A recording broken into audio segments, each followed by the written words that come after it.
All right. Um, let's make sure that everyone is muted. I think everyone is muted. You should have been muted when you came in. I think that's kind of how I set it up.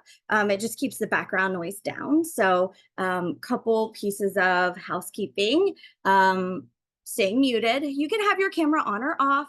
Um, it if you're doing something distracting though, turn your camera off first. Don't forget to turn your camera off first. And then as we go through today's study hall, we will have a couple different opportunities for people to share and for questions to get answered and things like that. But now let's just go ahead and hit the ground running. All right, so welcome to study hall.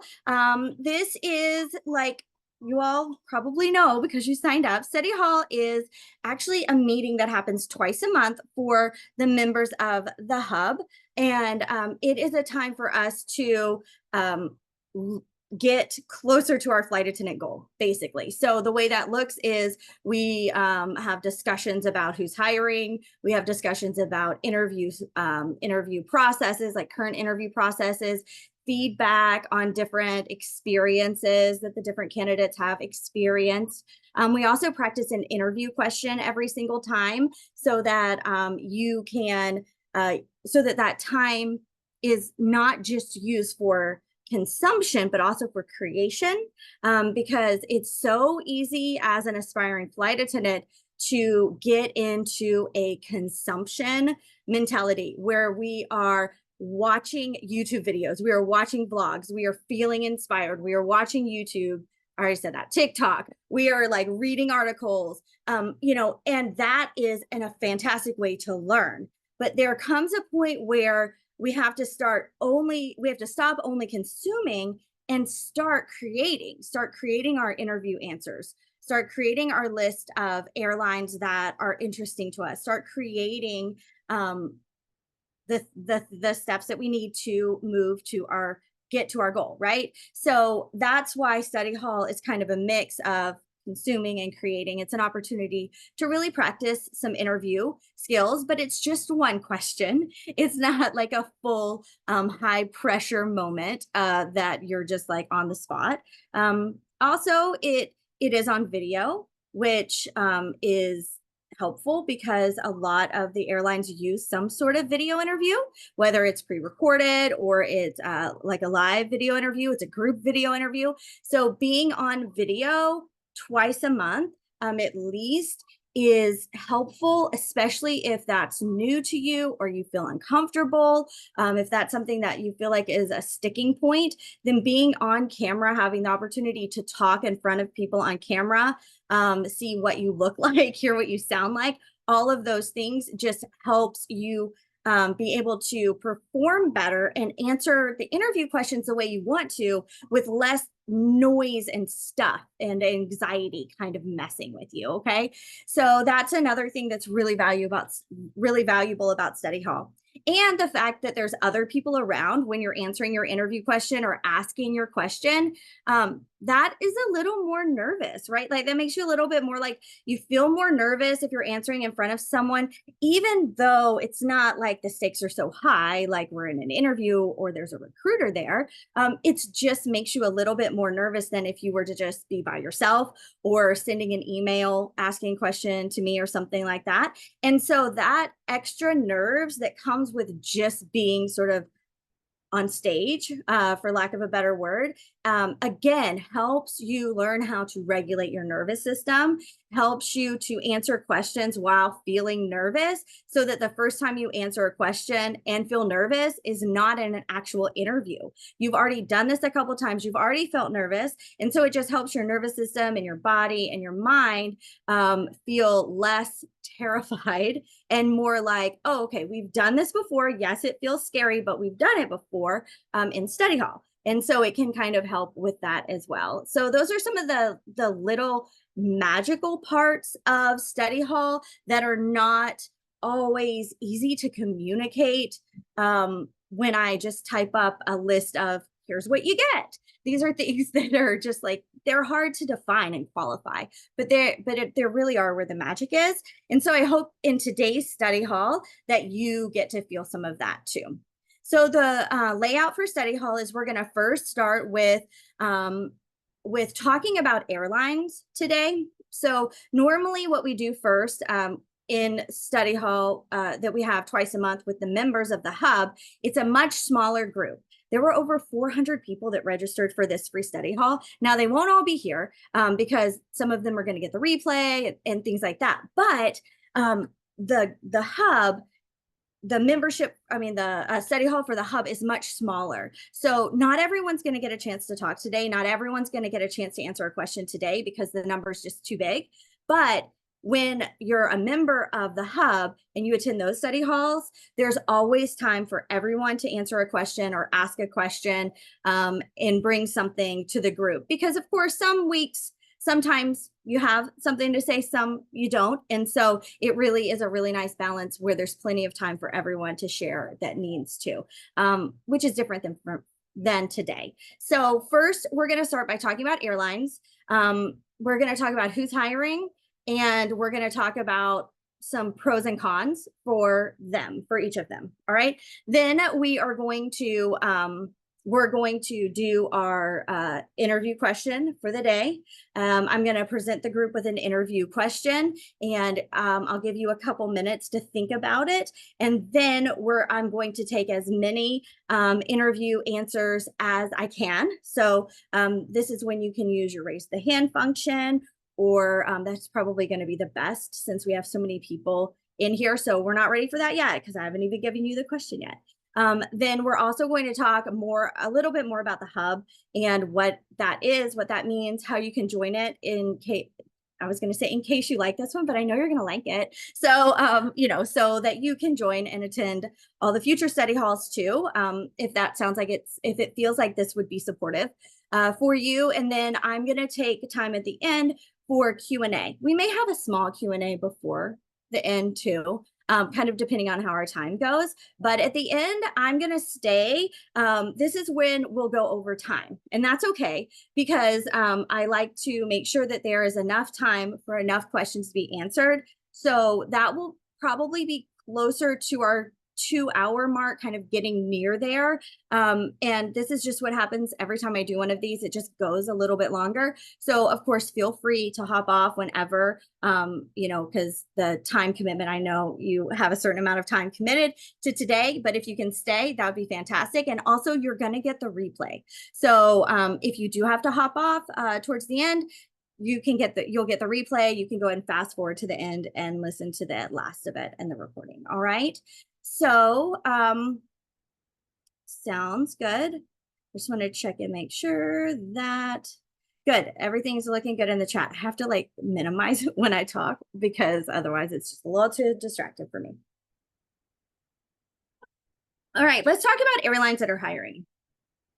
I know a lot of you probably got the email a few days ago, and that's how you signed up for this. But it said that when I was typing that email, that there were 16 airlines currently accepting applications. And that may or may not have been surprising to you, depending on how long you've been an aspiring flight attendant, or how long you've kind of been in the Facebook group, the Flight Attendant Career Connection Facebook group, or kind of how long you've been around. Or if you've had any background in aviation, then you maybe have thought, okay, yeah, that sounds fair. 16 are hiring. But I think for a lot of people, because Delta and American and United are not currently accepting applications, or Southwest are not currently accepting applications, that it feels like no one is hiring. And so it happens a lot where either I'm talking with someone, or they're sending me an email or posting in a Facebook group, and they're saying, how are y'all finding places to apply? I went to the websites and no one is hiring. But they're only going to the websites of airlines they've actually heard of, which is Southwest, Delta, United, and American. And sometimes Alaska, sometimes Hawaiian. But for the most part, it's just those 4 airlines. And so if they're not currently accepting application, it feels like there's no opportunity. And that's actually not the case. There are still 16 airlines that are currently accepting applications right now. And the thing about it is they're not the ones that we've heard of. So it can feel a little bit daunting or a little bit confusing as to what do these airlines do? Are they real airlines? Are they going to give me the same opportunity that I would have at a different airline? What kind of flight benefits am I going to have? Is the pay a lot less? Like there's a lot of different things that we maybe are thinking when we first realized that there's more than just 4 airlines in the United States that have flight attendants. So I thought it would be a great thing to do today would be to go through and look at some of the airlines that are accepting applications and talk about it, talk about the pros and the cons, like I said.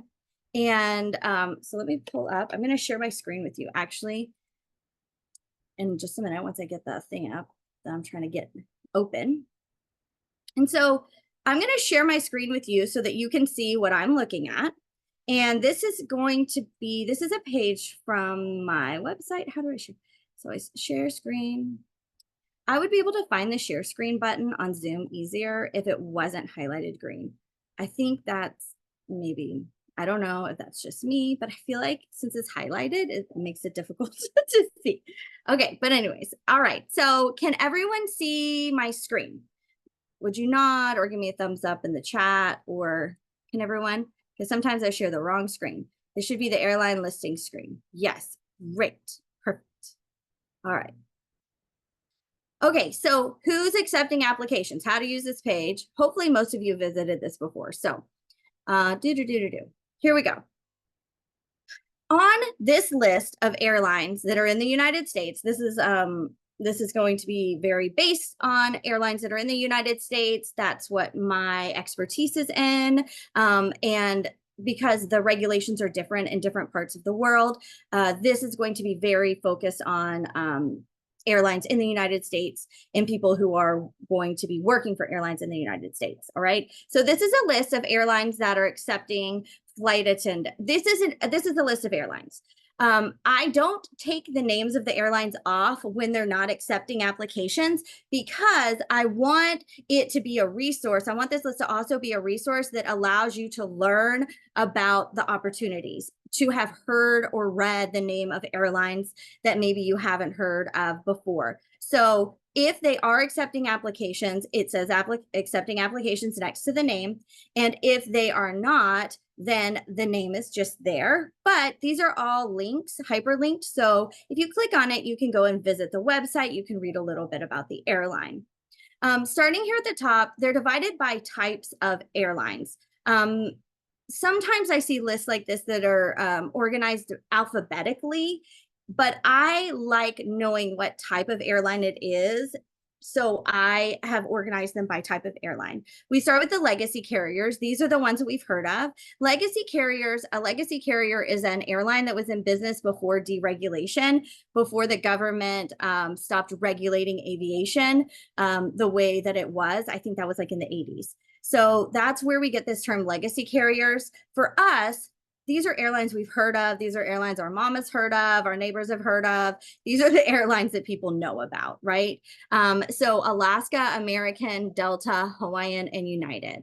Right now, we've got United accepting applications for speakers. LOD means language of destination. So these are for bilingual candidates who speak a second language so United is still looking for some of those speaker positions, but right now, no English only speaking. American Airlines is the only one of these that it hasn't accepted applications recently. So Delta, we saw accept applications at the beginning of the year, and they also have been sending out emails letting us know that they've reached their max for their 2024 hiring season and that they plan to open again in the fall. Okay. And then United opened their applications for 1 day or less than a day on like the 3rd of January and then closed again. And they recently sent out an email that they are still working through. They're still working through email or applications, and they're still moving forward with applications. So if you did get your application in with United or with Delta, even though they've stopped accepting applications for now, that doesn't mean that they're done hiring. So they have a target number of applications that they want. They get that, they stop the applications, but they're still hiring. So that I don't want anyone to feel like if they're waiting to hear from the airlines that the airlines are done hiring, because they're not. American hasn't accepted applications yet this year. And so I think this is just opinion. I think that we will see them accept applications in the next couple months, because I know that they also have a hiring goal for this year. And so they'll need to accept applications more than likely to hit that hiring goal. Hawaiian Airlines, I had heard that they were going to be accepting applications early this year, but that information was given to me before the possible buyout, before the announcement about Alaska buying Hawaiian. So I don't know if that's going to continue. I don't know if that's going to happen. So we'll just have to keep watching it. That's a little bit about those airlines.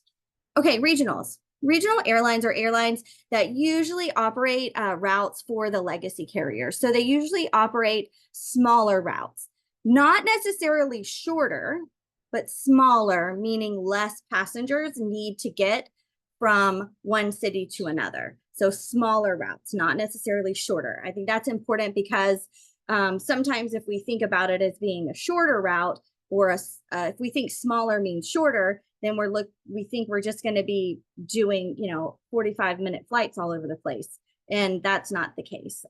You can do a 45-minute flight at Delta or a 3-hour flight at Mesa. So it's not shorter, it's just smaller. Some of these airlines that I want to talk about specifically. Endeavor Air. Endeavor Air is a regional airline that is owned by Delta. So the same company that owns Delta Airlines also owns Endeavor. This is interesting, important because it means that Endeavor is only operating regional flights for Delta Connection. So you're also part of the Delta family a little bit.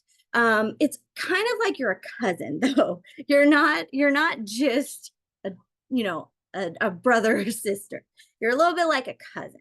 So a little bit on the outside, but you get similar uniforms. You get Delta flight benefits. You get to provide Delta level service, which is important to some people. If you're looking to provide that world-class service, even on the Delta Connection flights, that service is elevated over some of the other express services or regional services from other airline brands. So that's a couple of things to kind of keep in mind. There's a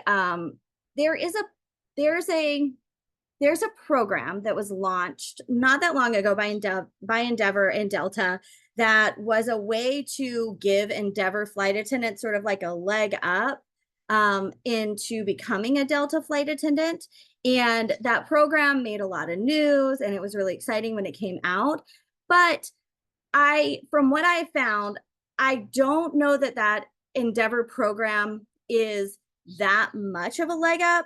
So what I mean is there's certain criteria you have to reach. Like I think you have to have been there for 2 years, and you also have to have a certain amount of hours flown within the year. And then you just kind of skip to the face-to-face, which the Delta face-to-face is still a huge thing to have to, accomplish. And so I like that there's a partnership. And I think that is very, it shows a lot about the way that Delta wants to look at Endeavor. But the reason I'm kind of bringing it up is I don't think that going to Endeavor over going to another airline on your way to Delta would give you that much of a leg up. So let's say, for example, you live in Phoenix and you get a job offer from SkyWest and Endeavor. If you took the job with SkyWest and stayed at home and stayed in your apartment that you have there or your house that you have there, and you didn't have to commute and you didn't have to move, and then when Delta opened applications in the fall, you went ahead and applied, I think you would have just as good of a chance as if you took Endeavor and you commuted to Minneapolis and then you applied in the fall and went, if that kind of makes sense. So I think that if you are going to use a regional as a stepping stone towards your dream airline, that taking an offer from the regional airline, first of all, that you like, yeah, of course, but also one that makes the transition the easiest for you, is going to be a better option than taking one that maybe has a partnership with a legacy carrier. And there's one exception to that, and I'll tell you about that in a minute. Okay, so that's a little bit about Endeavor. Envoy is an airline that's owned by American Airlines. So similar to how we talked about with Delta. So American Airlines Group owns American Airlines, Envoy, PSA, and Piedmont. So there's actually 3 regional airlines that are owned by American Airlines. Some of the things that I want you to know about Envoy, PSA, and Piedmont is probably 2 years ago now, they dramatically increased their pay. Okay, so a lot of things, depending on how old the information is, will say that regional carriers pay significantly less than mainline carriers. And that's not the case in this moment right now. So they substantially increased the starting pay. It's up to $28 an hour. So that is and it was like over for some of these 3, it was about a $10 an hour increase. So it went from not being well below cost of living for any city to just our standard flight attendants don't make a lot of money kind of thing. So but it was a really big increase. So that's something that if you didn't know that, and that's what was keeping you from looking at these airlines, I really do encourage you to look at these airlines. Envoy, PSA, and Piedmont, they have bases. They have some bases in big cities. They have some bases also in smaller cities that are more affordable. So that can also make the money go farther. When you're looking at how much you're going to be bringing home. If you're living in a state without state income taxes, that's going to, again, what you bring home is going to be increased. So looking at all of these things, I just don't want you to write them off because they are regional and you've heard that regionals don't pay a lot of money. We also are seeing bonuses being offered by some of these airlines, these regionals too. I think Envoy right now is currently offering a bonus for when you finish training. And so that's something that can also help. So if you're worried about but how am I going to move? Well, Envoy is offering, I don't quote me, I think it's $3,000, but it's a bonus that can help you kind of get over that hump and help you relocate. You also, and then GoJet is the next one. This is a smaller regional airline. And so they're going to be a lot more of a family kind of feeling. They don't have a lot of crew bases, but go ahead and check them out. If they have a crew base in your city, then they're definitely going to be worth applying to. Horizon is not accepting applications right now, but they're the one exception to what I was saying in general, that working for a regional that's wholly owned, doesn't necessarily give you a leg up, because Horizon is owned by Alaska Air Group. And Alaska has committed to hiring a certain percentage of their new flight attendants out of the Horizon work group. So this is it's not a program necessarily or something that's in the union contract or anything like that, but they've just made a commitment to hiring a certain percentage of their flight attendants out of the Horizon work group. And so because of that, it does lead me to believe that you do have a bit of a leg up, because they're also trying to hit that percentage as far as hiring out of the Horizon work group. All right. So I just kind of wanted to mention that, but they're not accepting applications at this moment.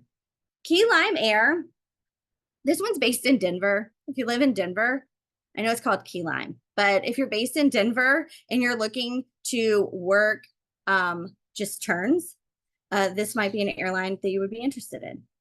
Mesa Air. Mesa is an airline based in Arizona, but they work with, they are not owned by any one airline. So they do regional flights for lots of different airlines. I believe they just finished their partnership with American Airlines, though recently they still have a partnership with United. But these airlines that are not owned by one airline, so the ones that are not wholly owned, like GoJet and Mesa, they will end up representing different airlines depending on the contracts that they get, and so as their contracts, they get contracts, as they lose contracts, they will maybe have like a change in the express services that they're giving. But Mesa is an airline. Again, this is one of the ones where look at their bases. If they have bases that look attractive to you, then definitely they should be on your list. They have more West Coast bases than kind of East Coast bases, but take a look at them. Piedmont is very similar to Envoy, except Piedmont is very East Coast based, kind of like Northeast based. PSA, oh, I skipped PSA. PSA is also, is owned by American, has been traditionally East Coast based, but they've kind of, they're starting to grow over into the middle of the US. They have a Texas base now, a Dallas base now, and they, I believe, are the biggest wholly owned regional, and they so they have the most planes and the biggest kind of footprint as far as the three: Envoy, Piedmont, and PSA. Republic. Let's skip down to SkyWest. SkyWest is the biggest regional airline in the United States.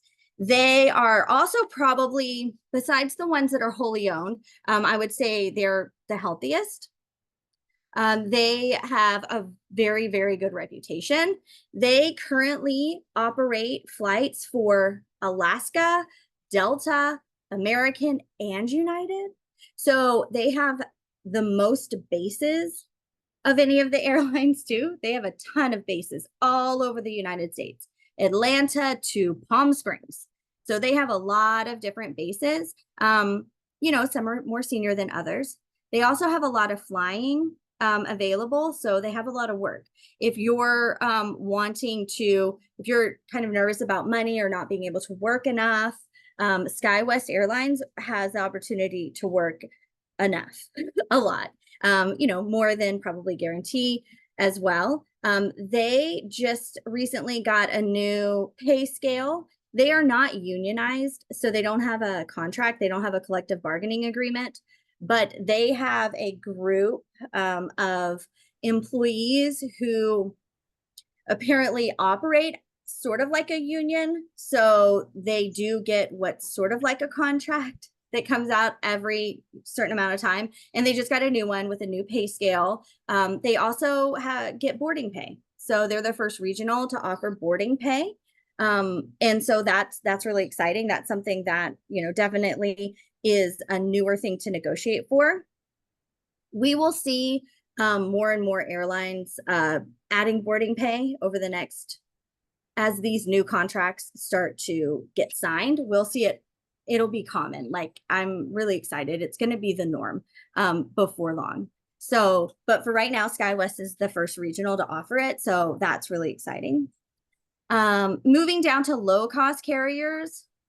Low-cost carriers are airlines that do not provide that traditional service with the first class and then the economy and the meals and all the snacks and things like that. Some of these airlines do offer snacks that are included in the ticket, but not all of them do. So Allegiant right now is accepting applications in these cities. Major pro. This could be a pro or a con. That's the funny thing about the airlines. This could be a pro or a con for Allegiant, but they only do turns. That means that they go out in the morning and they always come back to base in the evening, unless they're doing something like a charter or something that's special. All of their schedules are built as one-day trips. So that's why they hire by base, because you can't commute. You can't really commute you need to be there every morning and every evening. You need to have a place to stay because they're not providing hotels. You're on a 1-day trip and then you're coming home. But for some people, they really like that. They like being home at night. They, especially if you have animals, children, needy spouses, this can be really helpful to allow you to still get to work as a flight attendant, still get flight benefits, to be able to travel on days off and vacation, but still be able to come home in the evenings. So they have Fletcher, that's Charlotte, I mean, that's Asheville, I'm sorry, Asheville, Bellingham, Washington. They have CVG, Cincinnati. These cities afterwards are the actual, this is how it looks on the website. So that's why we have it like this, but these are the actual names of the cities that the airport is located in, which, fun fact, Cincinnati, Ohio is actually located in Kentucky. Des Moines, Indianapolis, and then that one is Destin, Florida, or Fort Walton Beach, Florida. Eglin is the, let me let some people in, I'm sorry, is the name of the town. It's actually the Air Force Base that shares the runway with the airport. But so Allegiant, oh no, did I turn my music on? Oh my gosh. It's going crazy. All right. So, but Allegiant is a really good airline for someone who does need to be home every night or wants to be home every night. Or if you live in one of these cities and you're looking to get a job as a flight attendant, sort of in the meantime, you're ready to be a flight attendant. Maybe you weren't successful with Delta last year. You're waiting to reapply in the fall. You live in Asheville. Apply for Allegiant, go and fly for a little bit and see how it goes while you're waiting for your opportunity to reapply with your forever airline. As long as you are working, as long as you are faithfully working for the airline that you're employed by, as long as you are loving their passengers, showing up on time, serving, it is okay to work for an airline that is not a forever airline for you. Okay. You don't have to feel bad or feel like that the airline is going to have negative feelings about you. Airlines are companies. They actually don't have feelings at all. And I don't mean that bad. I just mean like they don't have good feelings or bad feelings about you. So do what's best for you. Next, we have Breeze on our list. Breeze Airways, so exciting. This one is a newer airline. Both Avelo right above it and Breeze are airlines that have launched in the last, I think they're both about 2 years old. They launched about the same time, but Avelo did first, so they're really proud of that. But they are both airlines that are doing really well, and we're seeing a lot of really rapid growth with these airlines. So Breeze specifically, this airline is super exciting. Well, if you're like an aviation geek like me, is because it's the 5th airline founded by the same gentleman who founded JetBlue. David Neeleman is his name. So this is his 5th airline. And they've all been successful. All of the airlines that he has founded have been successful. And this one is doing well too.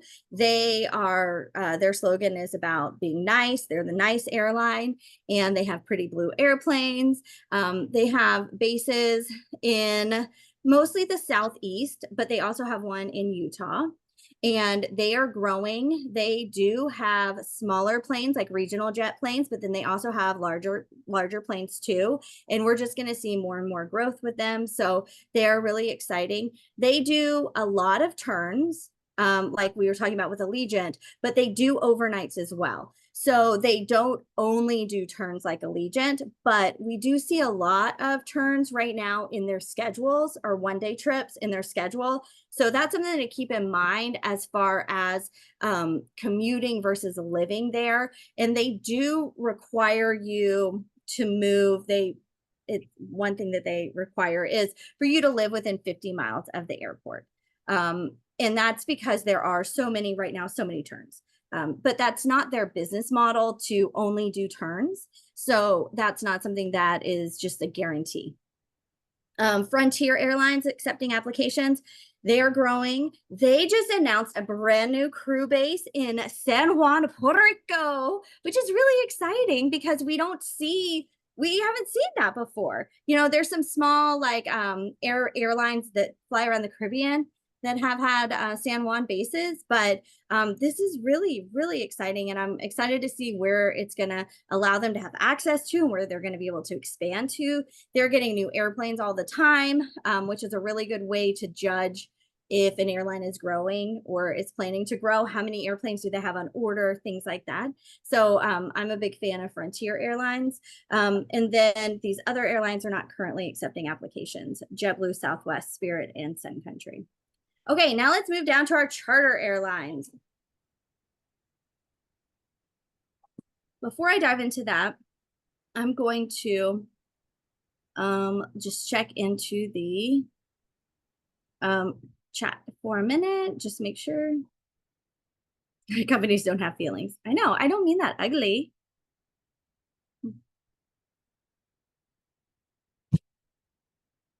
Okay, good. Some audio, but not all.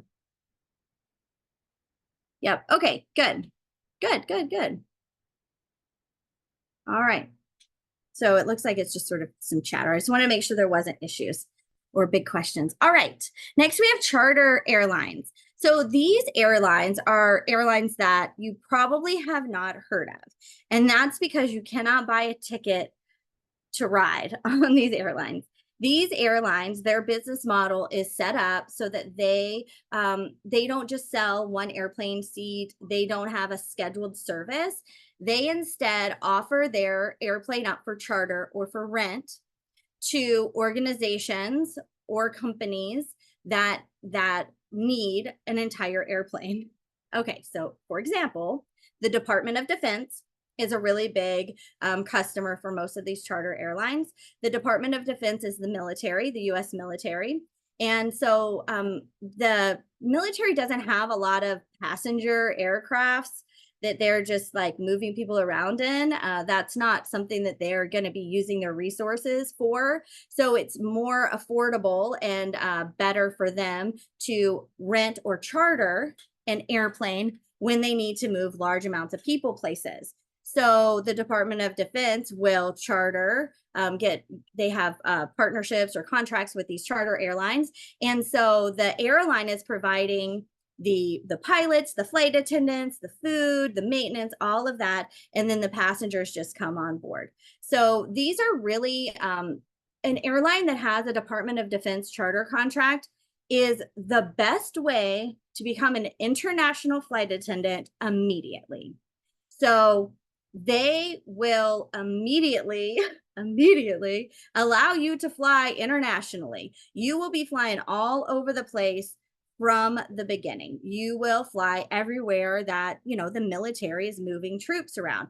So we see a lot of flights to Germany. We see a lot of flights to Korea, to Japan. We see a lot of flights even within the US, like to Seattle and to Alaska. We see a lot of flights that go to these cool destinations. Now, you're not taking anyone into like a war zone or anything like that. You're taking people to a military base. You're taking military personnel to a military base. And so it's also kind of easy. I don't want to say kind of easy. The work could be easier on these flights because instead of working with just the general public, you're working with the military men and women. So when they come on board, they can usually find their seat. They can, they're grateful for their thank you for their meal. They go to sleep. There's not a lot of shenanigans like we sometimes see in the news with the flying public, or just not even the flying public, all the public, wherever they go, there's shenanigans, right? So we sometimes can see, so in the Department of Defense charters, it can be a bit smoother. It also can be really rewarding. I have friends who've worked for these airlines and they've had the opportunity to take people places that are going to a duty station for a year or something like that, and then bring them back to the US. And so they've been able to, provide a little bit extra comfort, a little bit extra support to people who are leaving the country for a long time, and then also celebrate with them when they come back. So it's also very rewarding work to work on these DoD charters. The thing that is the need to know, their trips are very long, like 20-day trips, 20-day plus trips. Okay, so it's like the opposite of Allegiant. That's why these airlines are not an option for everyone at every stage of their life, because you are gone for so long. So you would go on a trip and you would be gone for 20 days plus. Now you're not working 20 days in a row. You're not flying 20 days straight, but you're gone away from home for that long because you're flying, you're taking a flight to Japan, and then you're there for a day or two, and then you're taking your flight to Korea, and then you're there for a day or two, then you're coming to Alaska, there for a day or two, then you're going to Seattle, and then you're going to Germany. So it's just like long flights. You're moving the military around, and the flights are pretty long. So that's the thing that can be, again, it can be a pro or a con depending on where you are in life.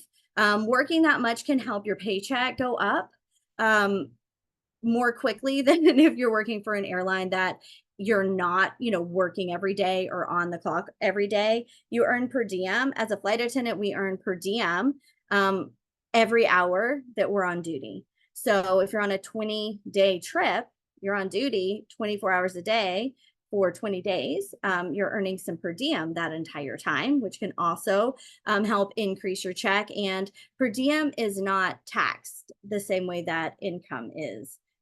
So that's another thing that can help it even be more of a benefit. So that's a little bit about these charter companies. I know I focus mostly on the Department of Defense, and that's because that's what most of the work these airlines do is. But we also see charters are also sports teams charters. So a sports team would either rent an airplane or charter an airplane and have a contract on it. And if that's the case, then they go in and they redecorate the inside of the plane. Not like reconfigure is a better word. Like redecorate sounds like we're hanging up streamers, but they reconfigure the inside of the aircraft for that sports team. So it doesn't look like a regular plane on the inside. It looks like a really, really big, like private jet or something. So it's made to that sports team's qualifications. And then sometimes companies or vacation clubs, different things like that will also charter an aircraft, or even some sports teams, but it's like a one-off charter. So maybe my baseball team is going to the World Series, the Little League World Series, and I want to charter an airplane just for that one time because I don't know why. So I could charter it just for that one time and basically rent the plane. It's not going to be outfitted for my Little League team, but I could rent it or charter it. So those are another way that charters are offered too. Okay. So Atlas Air uses Flight Service International for their flight attendants. They do a lot of those Department of Defense charters. And Eastern Air also has, within the last 2 years, I think, gotten a new Department of Defense charter. But these two are growing airlines that I would definitely look into. I'm not as familiar with Sterling Airways, meaning I don't have any friends who have actually worked there to give any kind of like insights, but I have at these other two. And so they're definitely ones to kind of look into to see if that looks like something that would be a good fit for you. Okay, specialty airlines down here. These are airlines that don't really fit in the other sections. Contour is the one that's accepting applications. Contour Airlines is a really interesting airline. They're owned by their parent company owns Contour Airways, I think is what it's called, which is like a private jet side. So those are private jets that people who rent private jets, fancy people that rent private jets can rent private jets. But then the other side of their business model is Contour Airlines. And this has a couple of different products that they offer too. One is they offer, it's like a shuttle kind of service from New York to Florida, to South Florida, the New York City area to South Florida. And I'm saying it's a shuttle because it's designed for business people that are doing business in one or the other to kind of go back and forth, but it's an elevated service. So they do like a meal and they have like an elevated service on these shuttle type flights that go kind of back and forth. And then they also offer service to underserved cities. So the FAA has, our country has a rule that says, or regulations that say that every area of the United States needs to have access to air travel.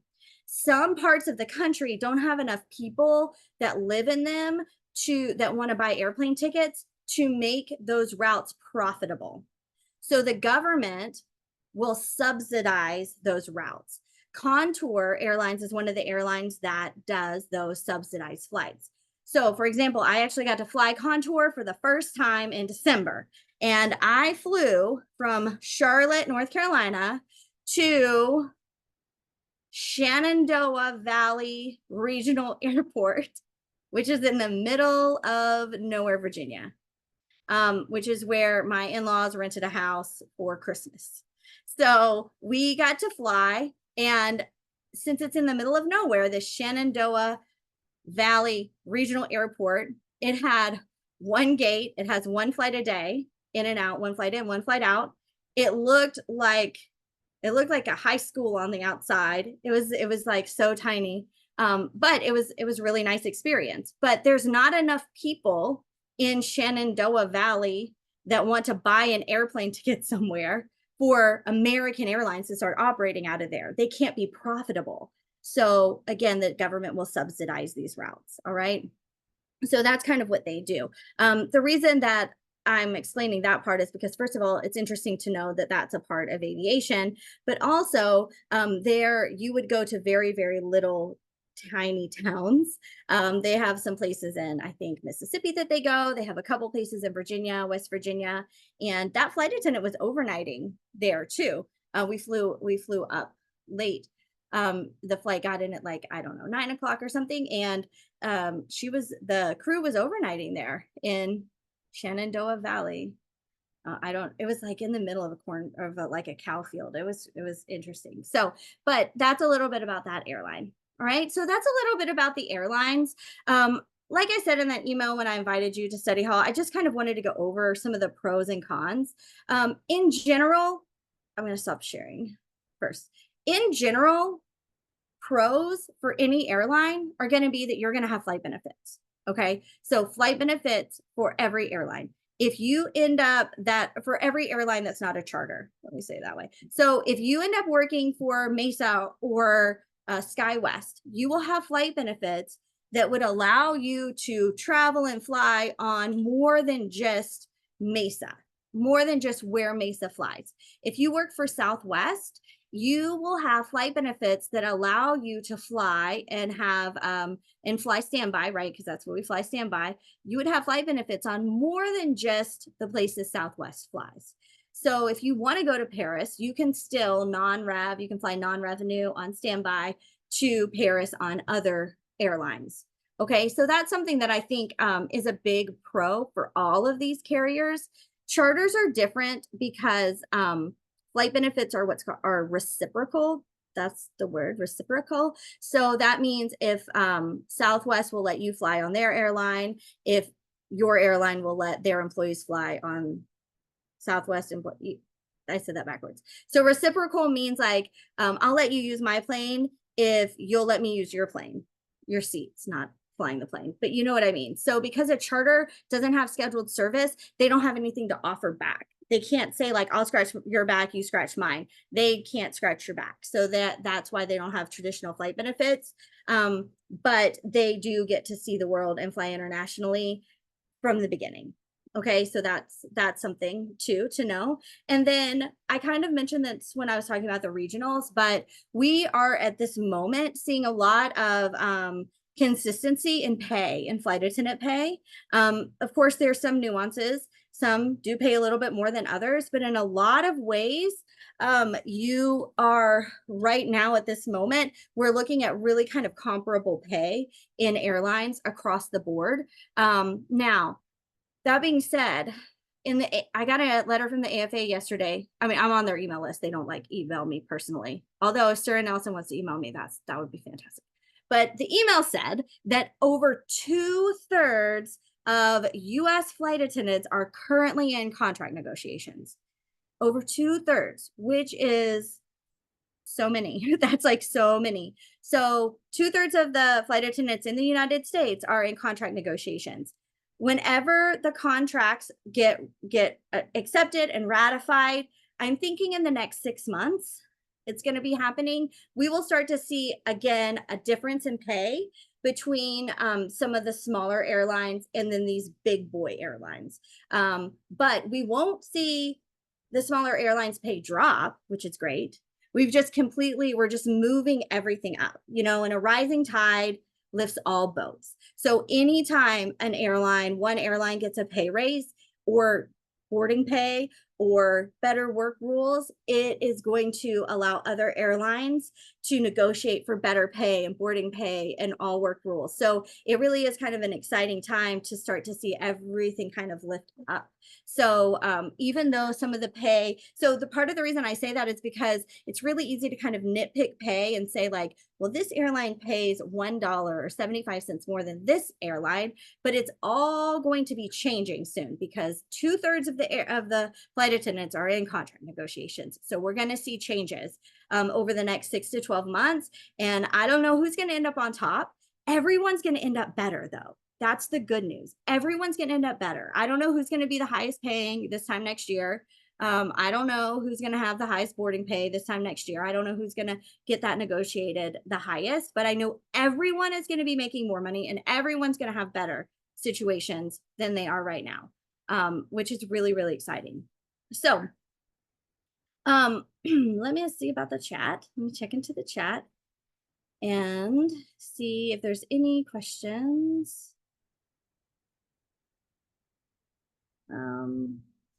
One thing that is mentioned in the chat that is true is that SkyWest had announced, not SkyWest, I'm sorry, Frontier had announced recently that they would like to move towards a one-day trip model similar to Allegiant.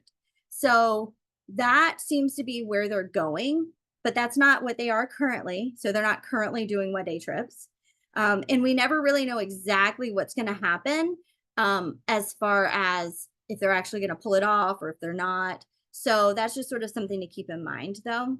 And we may see some movement at Frontier from Frontier, meaning some people may need to transition to a different airline or apply and move to a different airline if they're not living in a Frontier crew base because things may move to a situation where they can't commute. So we may see people leaving and that could be a reason why. I think it's always important to know the why, right? So if we see a lot of people moving from an airline, it's like, why? That could be the why. All right. Good. So now I want to talk to you a few minutes about who I am. All right. This should have been at the beginning, right? Shouldn't I have introduced myself at the beginning? Well, I wanted to just talk about airlines instead. So, but for those of you who don't know, I'm Abby Unger. So I'm the owner of Flight Attendant Career Connection, which is a company that helps aspiring flight attendants land their dream job faster and with less frustration. What that really means is for over 10 years now, I've been working with different aspiring flight attendants, candidates in the United States, also in Canada, Australia, and one in France to help them prepare for their interview.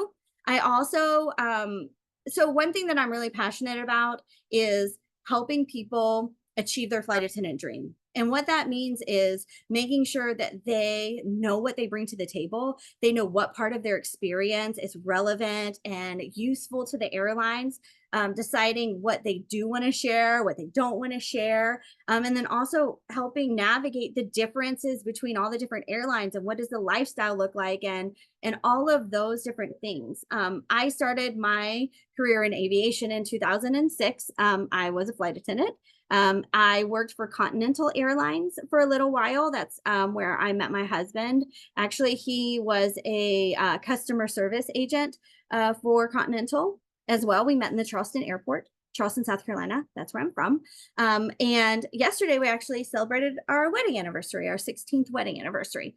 But I worked for Continental. After that, I also had the opportunity to work for PSA Airlines, and I was a flight attendant there, and I also had the opportunity to be an in-flight instructor and a check flight attendant, which is another nod for, or another like pro for smaller airlines. You're able to move into different levels of responsibility more quickly. So when I was at Continental, my instructors had been with the company for 12, 17 years, so like, oh, a long time. And then at PSA, within my first year, I think I had been there 14 months. And now I had some previous experience, right, from being a flight attendant before that they counted, but I had only been with that airline for 14 months, and I was able to start working as a in-flight instructor and working as a check flight attendant. So there's a little bit, sometimes opportunities to move up or have more responsibility it can be more opportunity at the smaller airlines because even with a little bit less seniority. So that's something. Also, after that, so after PSA, I started having children. I While I was at PSA, I started my family. And so at that time, I hung up my wings for a little while to stay on the ground. And that I'm really grateful that I've had that opportunity. I'm grateful that that was an option for me.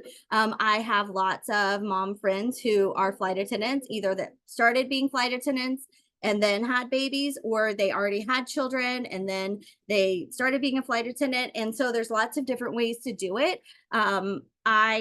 That wasn't in the cards for me. I don't have the support system to work as a flight attendant right now, honestly. So that's kind of where I am. But the most recent thing that I've gotten to do is last year I got to work with Hawaiian Airlines. They brought in a new computer system for their customer service agents.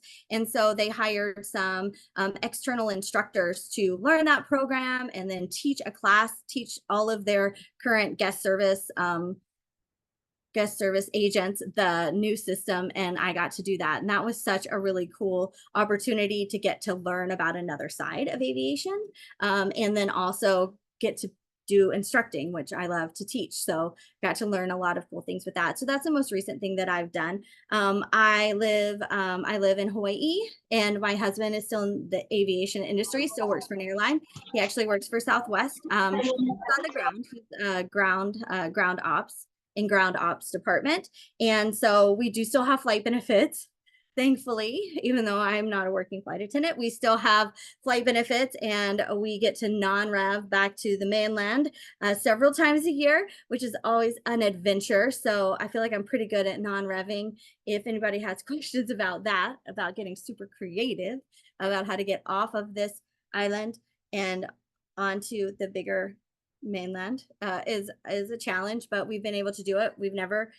We haven't had to just move into an airport anywhere. So we've always made it home, which is really exciting. And so some of the ways that I help aspiring flight attendants is, first of all, the Facebook group. Flight Attendant Career Connection, the Facebook group, it has over 100,000 people in it, current, former, and aspiring flight attendants. If you haven't joined yet, I would love to have you join the Facebook group. I know not everyone's on Facebook though. So there's also a YouTube channel. So those are two free resources that we offer. And then there's some other paid options too for continued support. I do private interview coaching. We also have the Hub, which I talked about a little bit at the beginning, because that's what Study Hall is all about, right? So that's the membership program.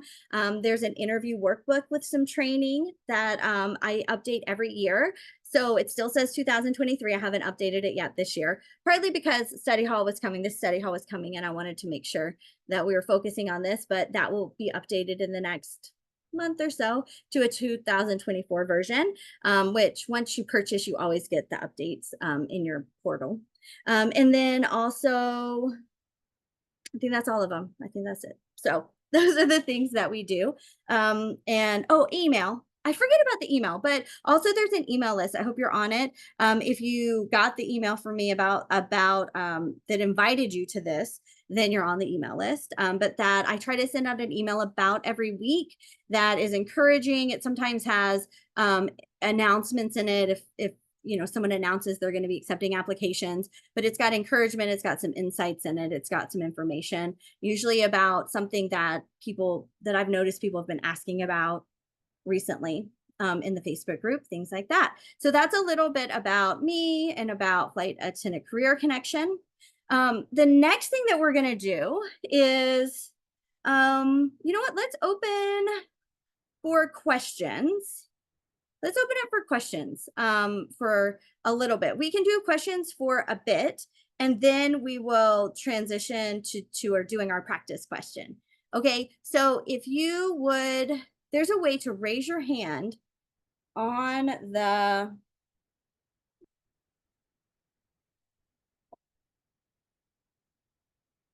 I think, right? I don't know. I know that we can, right?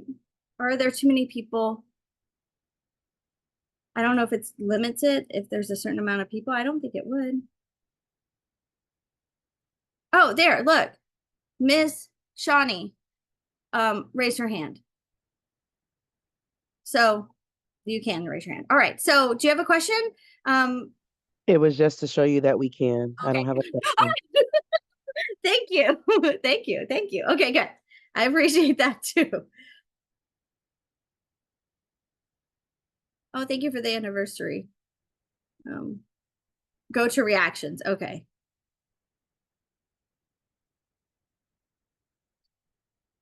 So there is a question in the chat. Do charter airlines mostly hire for previous flight attendant experience? No, I have most of my friends who have been, not all of them, but most of the people that I know that have worked at a charter did not have previous flight attendant experience.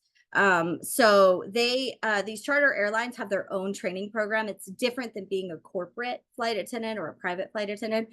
So these airlines have their own training programs where once, just like the other ones, when they hire you and then you go to training. So it's not a requirement in most of the cases that I've seen. If you're looking to go though to work for the sports teams, they call those their VIP flight attendants, and you do usually have to have worked for the company for a little bit of time before you're able to apply to those jobs, but it's not a really long time, I don't believe. So no, you don't need experience to get hired, but you probably wouldn't go straight into like those VIP kind of positions right away. So yeah, good question. All right, Cindy Hartman. I see your hands up. You can unmute yourself.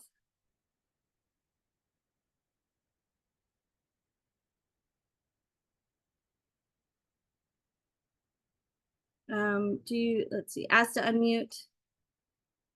Sorry, I got stuck. That's okay. I don't know how to work a phone. What can I do for you? Okay, am I talking? Yes. Okay, good. On the charter flights, those are like the MAC flights? Is that what you're talking about? The what flight? Is it with the Military Airlift Command? I don't know exactly that acronym. I'm not familiar with that acronym. Maybe someone with that's familiar with that can put in the chat. But usually I hear them described as a Department of Defense charter. So the military has chartered to move the military people around. That's one of the things that the charter airlines do. Is that what you mean? Okay, yes. So it says, someone said yes, CRAF, CRAF or MAC charters for the DOT. Okay, yes. So yeah. Okay, cool. And then would military, like prior service, they wouldn't have any preferential hiring for that? So good question. I don't think that there's preferential hiring in the sense that you would apply differently or be fast tracked, but any experience that we have, any experience that you have that you bring to the table is valuable, right? So the fact that you understand more than maybe a civilian does could be beneficial to you. It could be part of your interview strategy, but I don't think that they are like looking or singling out people with military experience. Does that make sense? Yes. Okay. Yeah. Yeah. All right. Good. Good. Okay. I don't know how to unmute myself. Okay. I can do it. I'll mute you. Oh, thank you. All right. Thank you for your question. All right, Davida, what can I do for you? Good afternoon. I'm sorry my face is frozen on the screen. My question is regarding the wholly owned, Mhm. the regionals that are wholly Yeah. owned. Yeah. So let's say if I started at a regional and Envoy, let's say, and I went to American, I know the seniority starts over, but your years of service, can they count towards your retirement that you had at Envoy? Can they count at American? I don't believe so. Okay, Yeah, I don't believe that that's the case. got it. Thank you so much. You're welcome. Um, all right. Sergi, I hope that I'm saying it right. Hello, hi. Hi. Hi, my Hi, name how is, are you? I'm fine. My name is Sergey. I'm 36 and I'm from Hawaii. Okay. Awesome. I have a couple of questions. I'd like to know, I really love to learn and retain information, and I would like to know how much learning and education does in-flight training provide? Okay. Wow. I love your formal question. Okay, good. Yeah. So in-flight training, in-flight training or flight attendant training happens after you get hired. Okay. So that's first of all. So we don't need to or want to go to any kind of school or flight attendant school or anything like that. Once you get hired, your airline will train you, and they will train you on their FAA certified program. You will become an FAA certified flight attendant. The amount of learning that you will encounter is excessive. It's a lot. So I've heard it described as like drinking from a fire hose. There's a lot of information that comes at you. Some things that vary between airlines is the more types of aircraft they have, the more you're learning, the more types of aircraft you're learning, the more types of service that they have, the more that you're learning with that too. So for example, Southwest Airlines has one type of airplane, a 737, and one type of service, except they have a little extra snack service when they come to Hawaii. So besides that, though, it's pretty much the same. There's no first class, there's no international first class, there's no business class. So the training within Southwest is going to be different as far as the amount of different things you're learning compared to like Delta, for example. And that's one of the reasons we see differences in the length of training too. Some airlines are 3.5 weeks, some airlines are closer to 8 weeks. And that's just because of the amount of information that needs to be learned. The good news is the goal of your in-flight instructor team is to get you graduated. By the time you end up in flight attendant training, the airline has already decided that you are for them. They have already invested money in you. It's not in their best interest at that point to kind of screen you out. Now, yes, some people are not successful in flight attendant training, but that's not the goal of flight attendant training. The goal of flight attendant training is to give you what you need to become a flight attendant and to become a successful flight attendant. So that's what everything is sort of set up to do. Does that answer your question? Yes, it does, Abby. Okay, all right, good. And to your point, to your question too, it's important that as everyone starts to go through the interview process, you can trust the training is going to be coming to you later. You don't need to learn anything when you're interviewing that would maybe give you a step up in training, because every airline again trains differently. Some require you to memorize the PA, some do not require you to memorize the PA or the announcements. Some require you to take a test on city codes, some don't. So there's a lot of information that kind of floats around, and sometimes we see people asking questions about, I need tips for memorizing my announcements. And always in those comments, it'll say, don't worry about memorizing the announcements. You don't have to know the announcements. But I know for Southwest and some other airlines, you do. And so when you get to training, you do. And so that's another thing to just sort of keep in mind as we're talking about training is your airline will tell you exactly what you need to know. And you don't have to worry about what other airlines are teaching or what other people are maybe experiencing too. All right. All right. Good. Thank you. You're welcome. All right. Who else? Oh, I didn't mean to do that. I meant to unpin you. Who else has a question? Oh, Adam. Hi, Adam. Oh, I think you're muted. Hi, yeah, sorry, yep. I was trying to lower my hand there. Oh, Do you know if United requires flight attendants to memorize the PAs? I don't believe so. Of course, things can change, but when I went through training, Continental and for United, we didn't memorize any announcements. Part of the reason for these carriers would be like bigger ones is the just sheer number of announcements. You know, it's a different announcement for every single country that we're going to, for every type of flight that we're going to. Like Type there's of just so carrier many. or type of Yeah. flight? Yeah, and they change a lot. So they get updated a lot, they change a lot. And so always having the most current in front of you is actually a better, more accurate way to do announcements than making everyone kind of memorize it. So That makes sense. yeah.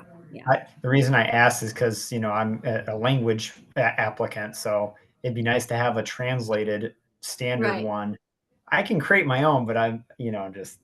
I believe someone probably in the comments can tell us, but I believe that they will give you both English and German the announcements. I don't believe that you will need to translate it yourself because they don't want everyone, even if, we all speak English differently. They don't want every German speaker translating slightly differently. Everything's standardized and approved by the FAA. So they will give you announcements. It's just they don't require you to memorize them. Correct. Oh, okay. All right. Yeah. As far as I know,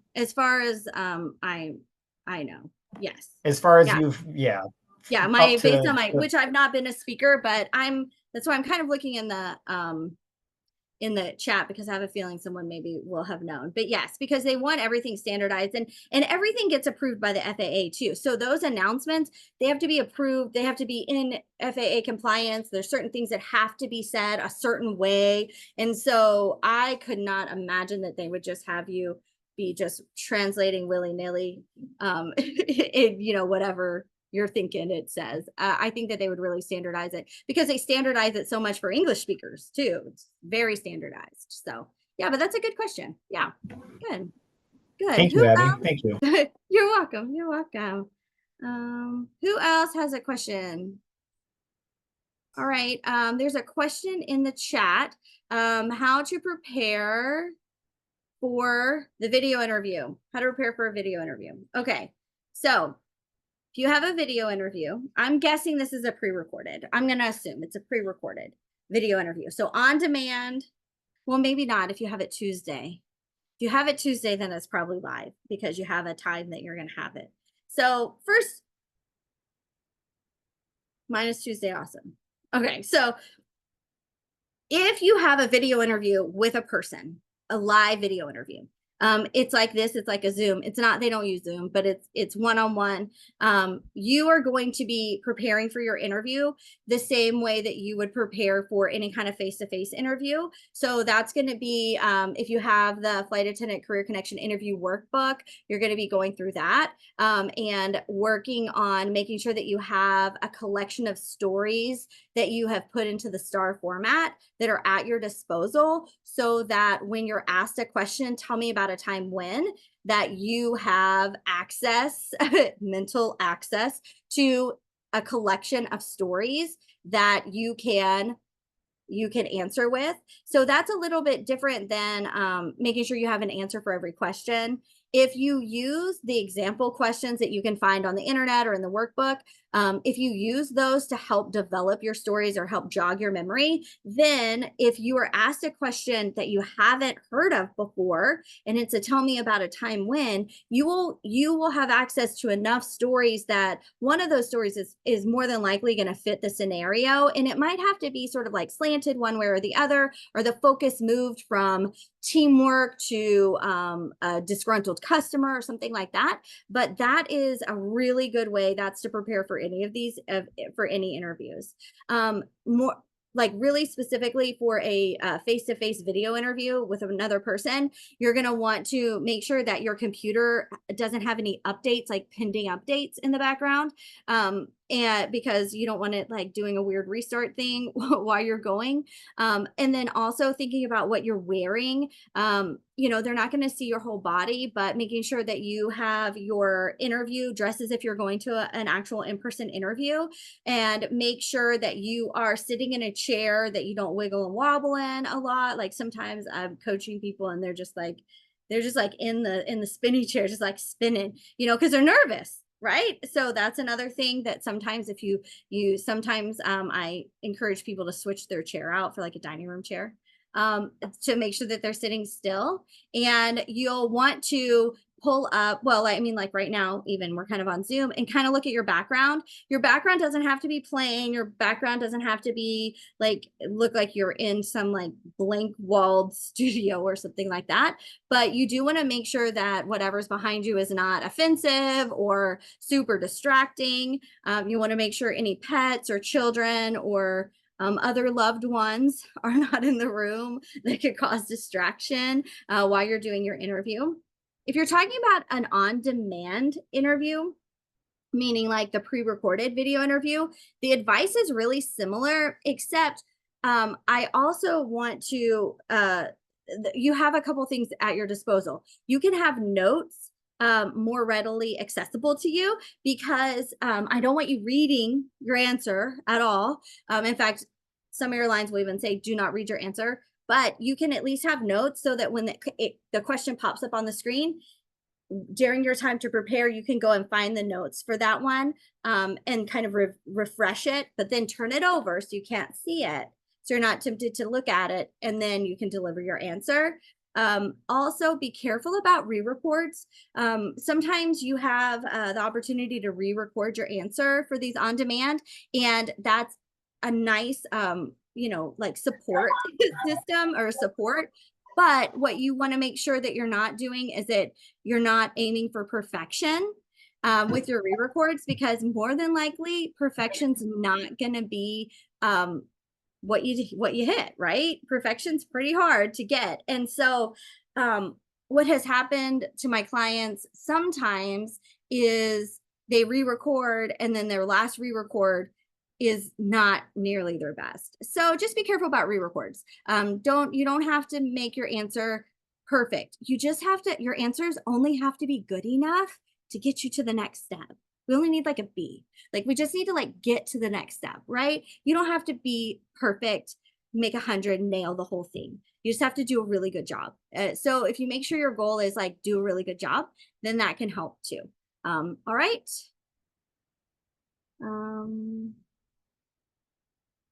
Good. All right, guys. So let's take, I'm going to take 2 more questions, and then we'll have question again at the end. So I've got Lydell and Annie. So Lydell, it looks like you're up first. So I'm going to take your question. I hope I'm saying your name right. I apologize if not. Yeah, my name's Lydell. Lydell, okay, good. Yeah, so you got it. I got it. I had a question because I had a PSA interview. Okay. And what got me tripped up was it was a minute response. And I couldn't summarize my answer enough because of the time limit. So how do you kind of make your answers short and concise to fit within that time frame? Wow. Okay, yeah. So this was a video interview, right? Yes, yeah? It was a video Oh my interview. goodness. Do you happen to remember the vibe? I mean, you don't have to like tell me what the question was, but like an example of what maybe one of the questions was, so we could talk more specifically. There was one of the questions was about a time of like having to adjust to a bigger change, like in an adverse moment in time. When how do you handle it? And then after that, I had like to tell me about a time you had to make an adjustment. You had to make an adjustment in your approach or your day or something like that. Sort of like that. It was like okay. So 1 minute, I agree, is very short, especially for star format.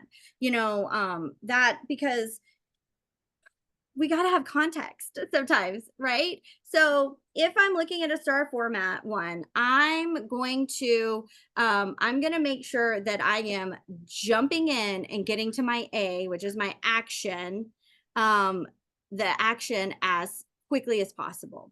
So if I'm telling a story that's like let's do like customer service, like good customer service, because that's a story that I can access more easily in my brain. So you would just say, tell me about a time you gave great customer service. I gave great customer service when I was working at Yankee Candle and had a customer come in requesting rose candles for his wife. We didn't have any rose candles. Do you see how like I quickly jumped in? Like that was like situation and task, like very quickly. Normally I would say something like, a time that I feel like I went above and beyond and gave great customer service was when I was working as an assistant manager at Yankee Candle Company. I had a customer come in one time who was asking me to help him find a gift for his wife. He told me that her favorite scent was rose and was looking for candles to give her for her birthday because that was something that she really enjoyed. Do you see how like that situation and task, that's how I would want to say it. But if I only have a minute, I'm going to just jump in and try to get to my A as quick as possible. And then I'm probably going to I'm going to have to shorten up some of my action steps too, so that I can get to my result. I said that funny, result pretty quickly too. And I'm going to make sure that my result is kind of succinct as well. So 1 minute, I agree, I'll be honest, that sounds ridiculous to me, but the good news is, something to remember is everyone only has 1 minute. So everyone is up against the same challenge.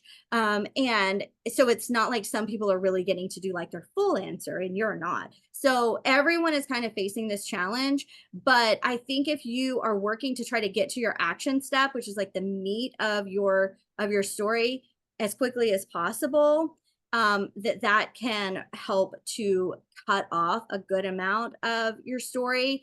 And then maybe we're just doing the action that solves the problem, not all the different things we tried, things like that. And this is another reason why having being familiar with your stories is helpful. I know it's like hindsight kind of thing, but it's difficult. It's going to be even more difficult to spitball a 1 minute answer than one that maybe you've prepared this story, but the story is just longer than you have time for. Also, I would make sure, if I was in that situation, I would make sure that I was, that I like fixed my face and that they couldn't like see it on my face, how like upset or disgusted I was. Like if I'm getting to the end and I'm about to run out of time, I'm just going to keep talking and smiling until it cuts me off. I'm not going to be like, I didn't get to finish, because I think they probably see some of that too. And yeah, so that would be something else. I would just talk as long as I could. And if I know I'm going to run out of time, I just keep talking and smiling and try to wrap it up, but just keep going as long as I can until it stops. Because those things that you say, yes, we want to stay within the 1 minute the best you can. But if you maybe don't get to your result or that gets cut off, but the rest of your content is really good, then you're more than likely going to be okay, because you got that part in. Okay. But gosh, that is so tricky. 1 minute. Wow. That's pretty quick. Yeah. So, okay, good. Yeah. 3 questions, super short. So, all right, good. And then Annie, what can I do for you? Hi. Can you hear me? A little bit, but yes. Can you hear me? It's kind of breaking up. I'll put my closer.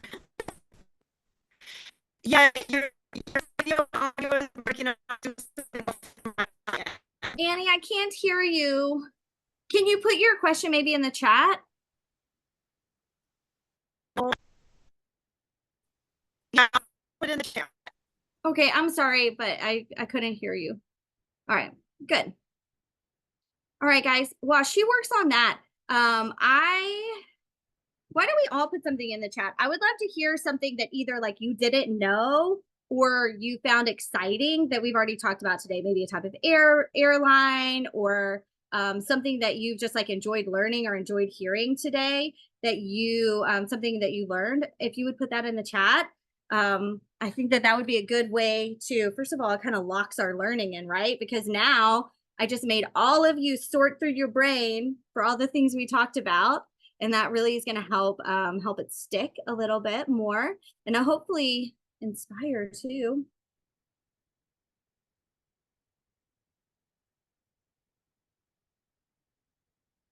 All right.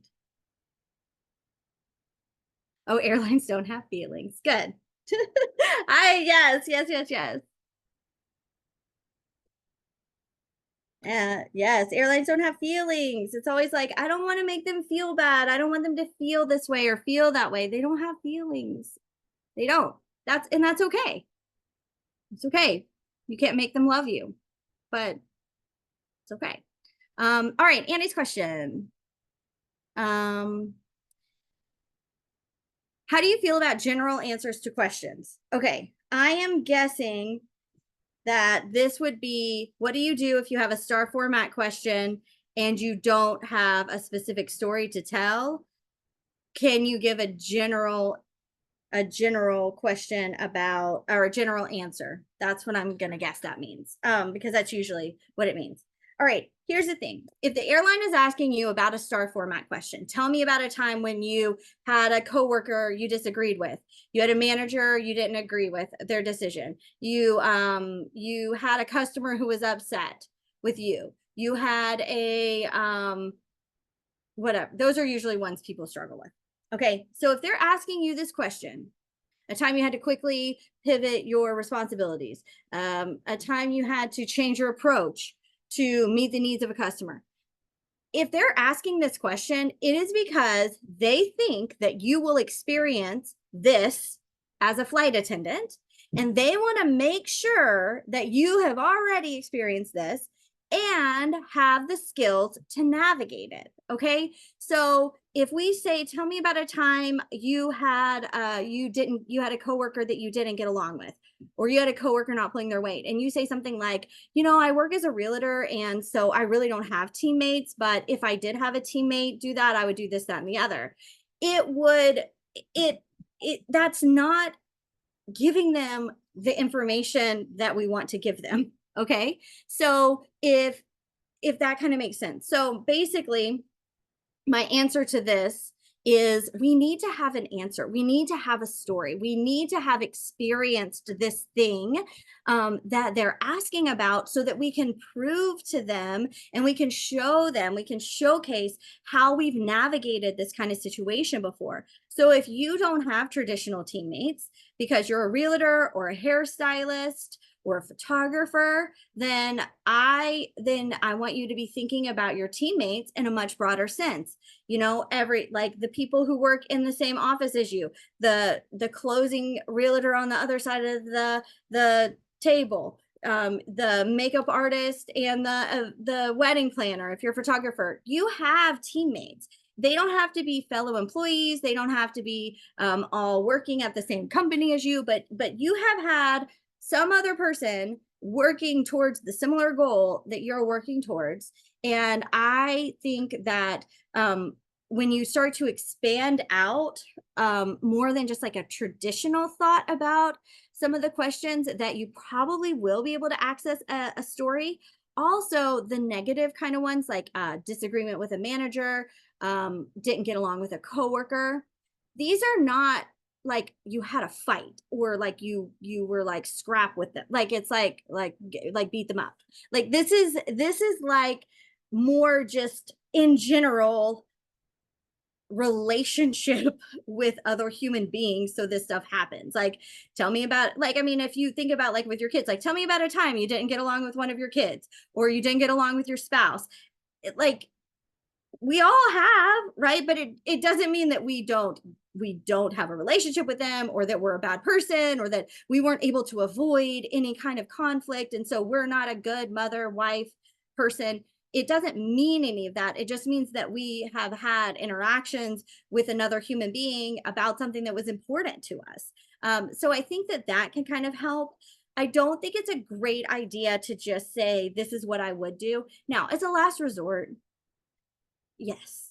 Like if you like, we have to answer the question. Like we have to answer the question. So if they ask you a question and you really, really can't, and you really, really can't, then, you know, answer the question. You could say, although I don't have any, you know, direct experience with this, or an example I can give you, I do know that I've been able to, you know, build strong relationships in the past. And if this were to happen, I would so and so and so and so. You know, especially on a video interview where you're timed and things like that. Like we got to answer it, yes, but it's not a good strategy, if that makes sense. Now, again, on a video interview, you have like 3 for PSA, but there's a lot of interviews that have several questions, and they're not judging you on just one question. So I hope that kind of answers it. All right, so let's do our interview question practice, okay? So this is going to be the question that I'm going to present to you, and I want us to keep it under a minute, which I'm not trying to give anybody like PTSD that did the PSA video interview, because I'm going to make sure the question is able to be answered in 1 minute. Okay, so the question that we're going to do today is, what do you feel like is one attribute that you bring to the table that will make you successful as a flight attendant? Okay, so this one is one attribute, which means this makes it easy to do it in a minute or under. And the only reason I'm limiting it to a minute is because for time, because there's so many of us right now. So what is one qualification that you have that you feel like will help to make you successful as a flight attendant? Or what is one qualification you have that you feel like is important for a flight attendant to have? Okay, so let's take like a 2-minute, we're gonna take a 2-minute thought break. So and then I'll start taking answers, and I'll give you feedback, and we'll kind of go from there. All right, so, and I'm gonna check out the chat in the meantime to make sure I didn't miss anything.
All right, we're back.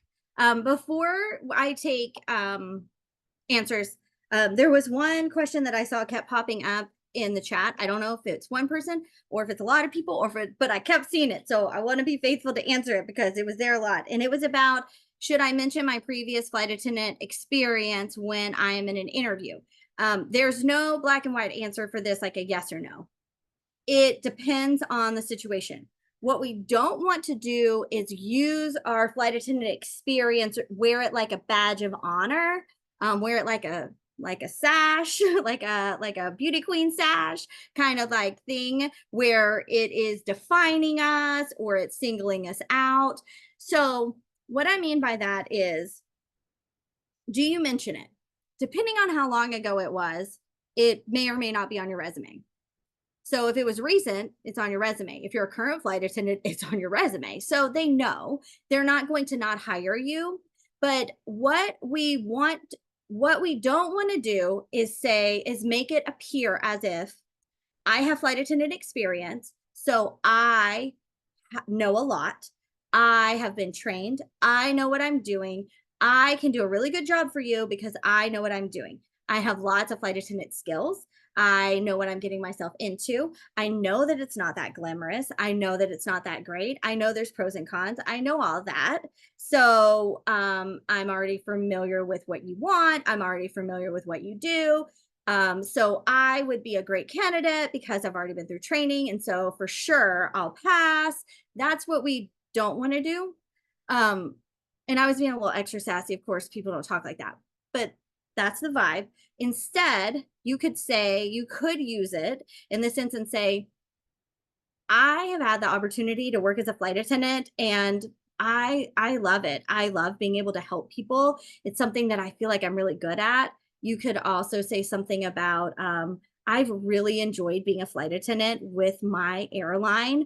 I'll always be grateful to them because they gave me the first opportunity to be a flight attendant. And they're the ones that gave me the opportunity to really fall in love with this career.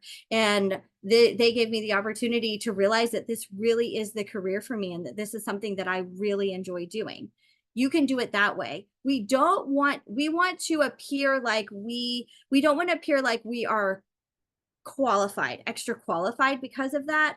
And here's why. The airlines will train you. You have to go through training anyways, right? So it doesn't matter that much. I mean, of course it's helpful for you. It'll give you a leg up. I mean, you already know how to open the lavatory from the outside. So that's one less thing you have to learn.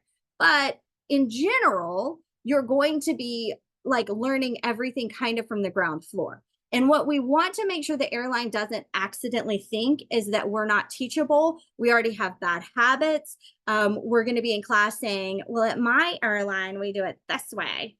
Because when y'all get to training, there will be somebody in your class that says that. So they're trying this slip through. So they're trying to avoid that kind of feeling. And so that's why, yes, you can use your experience or you can share about your experience. We're not trying to hide it. But we're also not trying to wear it as a badge. Also, if you are in any kind of like group, mix and mingle, or even like we're all going to stand here and talk for a minute before we go to our interview, when the other candidates find out that you are a flight attendant, they will have a bazillion million questions for you. Okay, they will have questions for you. Do you commute? Why do you want to leave your airline? Do you commute?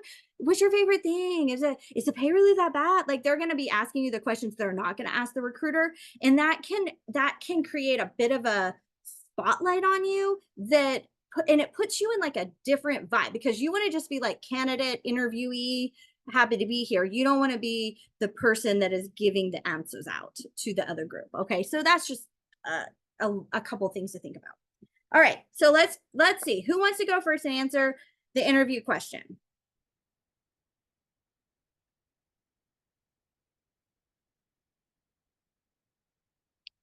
Okay. who would like to try? Sergey, do you want to go? Your hand's up, but I don't know if it's just still up. Yes, I do. I want to go.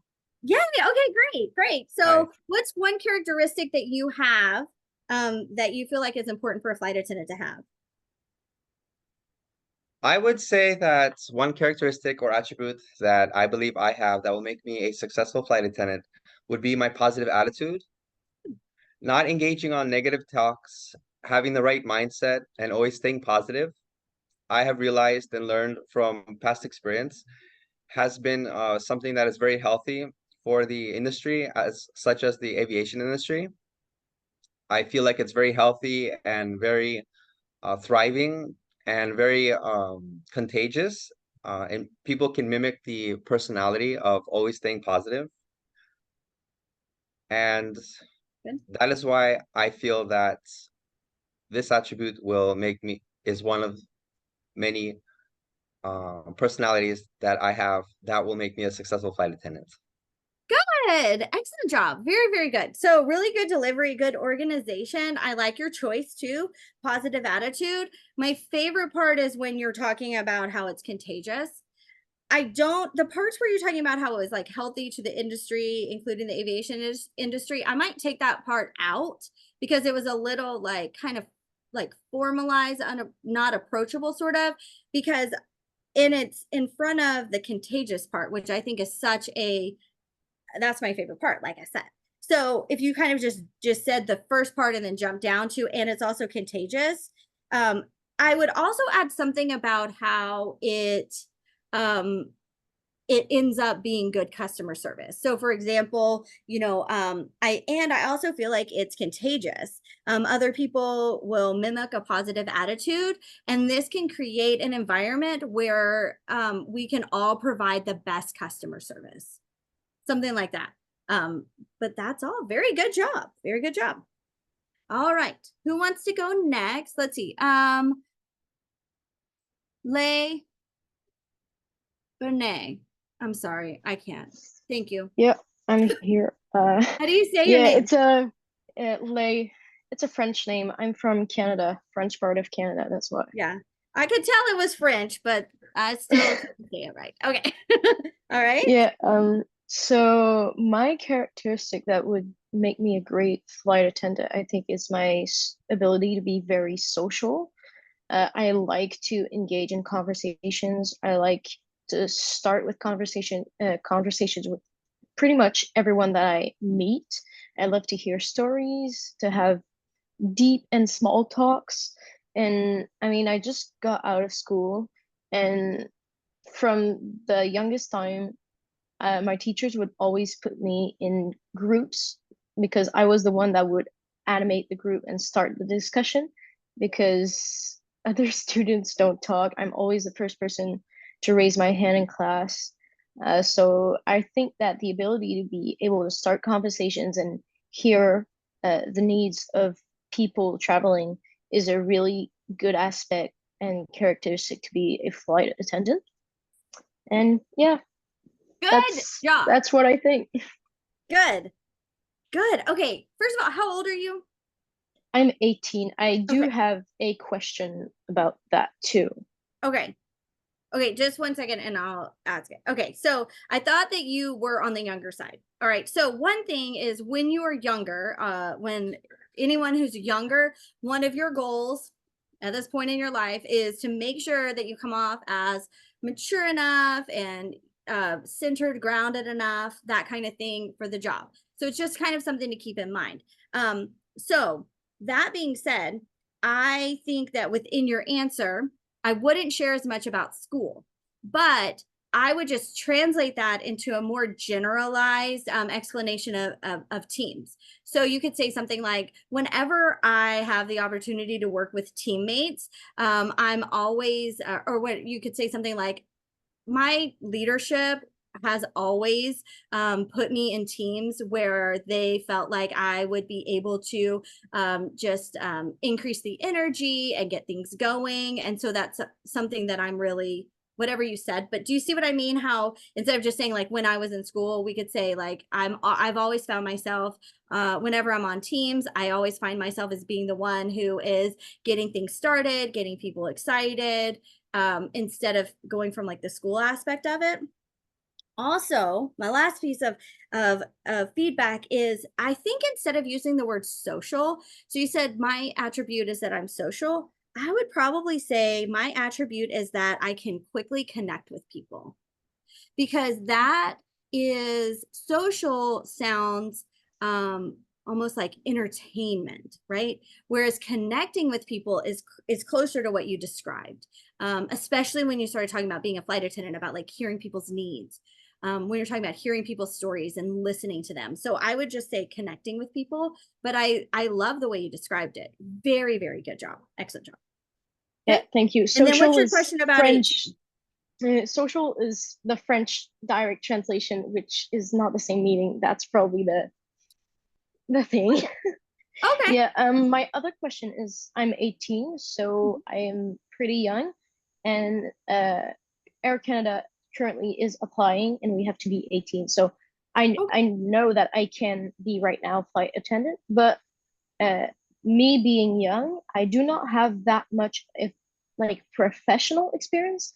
I Mhm. mean, the only jobs I have worked in are some little fast food jobs as a Okay. cashier. So at least I was like interacting with the clients, but it's not like a, I don't know, someone, a receptionist or Yeah. like, so what would be the tricks, pinpoint stuff that I could say uh, when I have an interview that makes it look more than just being a cashier? Yeah. Something like that. I don't know if it makes Yeah. sense, No, but that makes sense. yeah. Okay. So first of all, I'm going to encourage you to do some thought work about the way you're belittling your experiences. Okay. So as long as you feel like your fast food jobs were little, then they're going to come across that way. Right. So thinking about the fact that, I'm 18. It's about comparison, right? Because you're kind of comparing. I don't have as much. I don't have a lot actually means I don't have as much as someone else. Okay. Because so thinking about it that way. And then I want you to think about the different things that you did at your jobs that are valuable, because it's going to be about presenting the information in your interview answers in a way that they can see, yes, they have some experience. Yes, they're ready to do the job. Because do you feel that? Do you feel like you could be a good flight attendant once you went through training, of course? Yes, absolutely. Okay. Yeah. Well, then, since you know that, we're going to use all the different pieces of proof that you have to also prove it to the recruiter.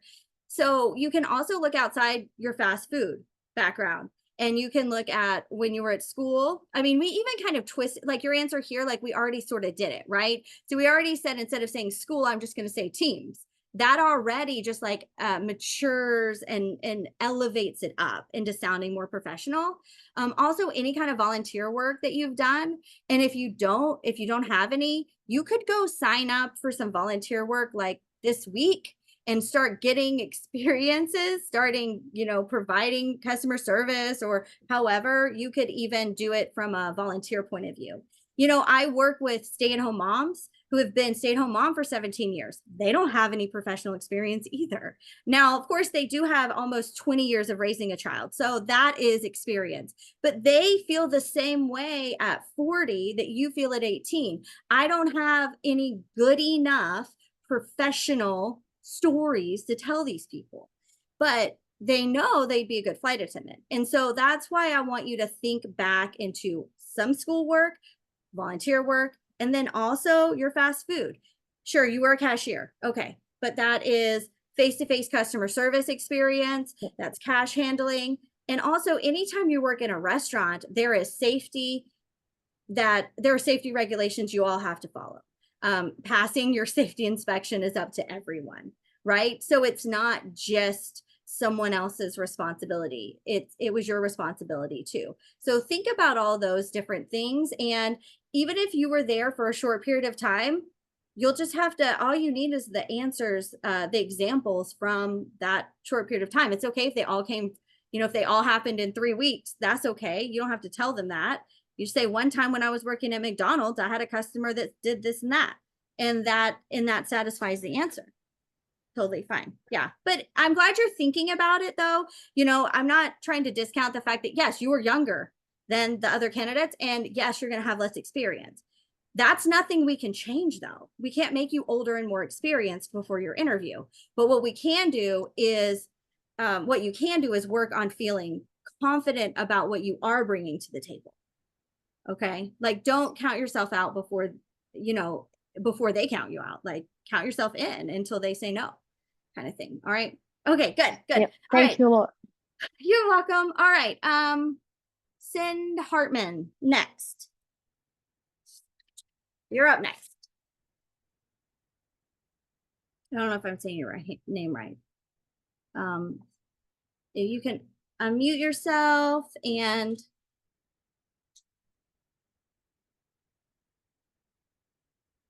All right. Or how about Laura? Oh, there. Yes. Thank Sorry. you. I'm sorry. I am one of my attributes is not technology. So Oh, that's okay. Okay. That's okay. But- All right. okay. So one of the attributes that I feel would make me a good flight attendant is that I am very flexible and I am able to adapt to changing situations and changing needs. I have 20 years of experience in the Army, as well as over 40 years experience in healthcare. And in both of those roles, I've had to make adjustments and adaptations, sometimes by the minute, and make adjustments, keeping in mind, prioritizing what is the most important at the time, as well as keeping safety in the back of my mind for both patients and staff. And that is what I feel I would. So good. Good. Okay. So 20 years in the Army and 40 years in healthcare. Was your time in the Army also in healthcare? It was, yes. Okay. I was like, Yeah, I have 20 years of military healthcare. Okay. Yes.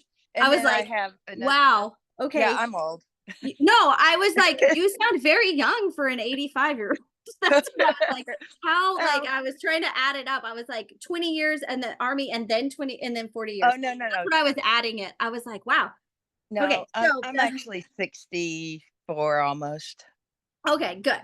That's, I mean, if you were 80, that would be fine. I'd be here for that too, but good. So that's one thing we want to be careful we don't cause confusion about. So you could say, Yeah. I would probably say I have 40 years of healthcare, 20 of Okay. that being And- while I served in the Army. I would probably Okay. say that.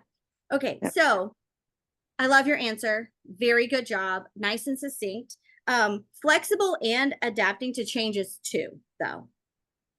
Oh, I'm not okay. saying that the recruiter is going to be that Yeah. nitpicky, but it's too. So Okay. you kind of were describing adapting to change. So I would maybe just go with that. My ability to quickly and effectively adapt to changing situations. That's your qualification. Very good job talking about prioritizing, making adjustments.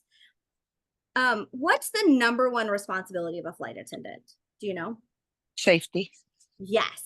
So you said prioritizing what's important while keeping safety in the back of my mind. Oh, What it should is be always the priority? the front of my mind. Yeah. So while Okay. prioritizing safety as well as keeping the mission of the organization always in the back of my mind, or something like that would work. Right. But we want to kind of get the safety up there. Okay. But very good job. Excellent job. Really, really good. Really good. All right. Lauren, would you like to go next? I'll try. Mine's a little personalized to an airline. Okay, good. So I apologize. No, I am going to start a timer here to see how long I answer. Okay. One attribute that qualifies me for the flight attendant position is empathy. Because one of United's core values is caring, I know that when being empathetic is at the forefront of my mind as one of my objectives at work, that I am able to manifest a place of understanding very easily. For instance, someone may be traveling for a funeral, in which case they require a classic sense of empathy during the service which they are receiving. At the same time, another traveler who's going on vacation could start to desire a degree of empathy if anything on board were to disrupt or delay their fun. Similar to this encounter, another guest who is traveling for business, who may be expecting other passengers on the aircraft to be behaving professionally, may be pleased with my efforts to make their experience meet their standards professionally.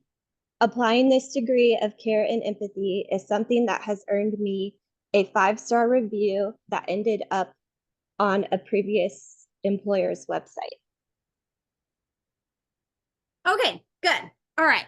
So I like empathy. I think that that's a great one. You did an excellent job tying it into the core value with United, which is kind of like bonus points because we weren't looking at any specific airline. So really good job of connecting it to the core value. Excellent job. the way that was presented sounded like you were reading it, and also it sounded like it wasn't the way you maybe naturally talk either. So what that means is the framework of it and like the bones of it are good, and I like where you're going with it, but I would not want you to memorize this or anything like that. And I would want you to, after, and it's okay to write out your answers first, like that's a great strategy, but then putting it away and just sort of trying to deliver what you had written down or what you thought was important when you were writing is kind of what we want to do. Okay. Does that make sense? Absolutely. I appreciate that. And I totally agree. That's how that sounded. Okay. Yeah. Cause it sounded too formal. Like one time I had a client and she was like, I really need your help because for some reason, every time I open my mouth, I sound like a first grader that's trying to get into Harvard. And which I thought was really funny. And what she meant was her language like gets so like randomly formalized in certain spots that it doesn't feel authentic to her, but it's like when she becomes professional, she can't share from, and it feels like inauthentic, you know? So that's kind of a little bit of what we're seeing here. Also, you said at the beginning that it was personalized. This was not personalized to you. The reason, and which is okay for starting out. The reason, what I mean when I say it's not personalized is if I took your paper and I read that out loud as my interview answer, it would be, except for the 5-star thing. Well, even that, I'm sure I have a 5-star review somewhere, but so the whole thing, I could also say it and it be true.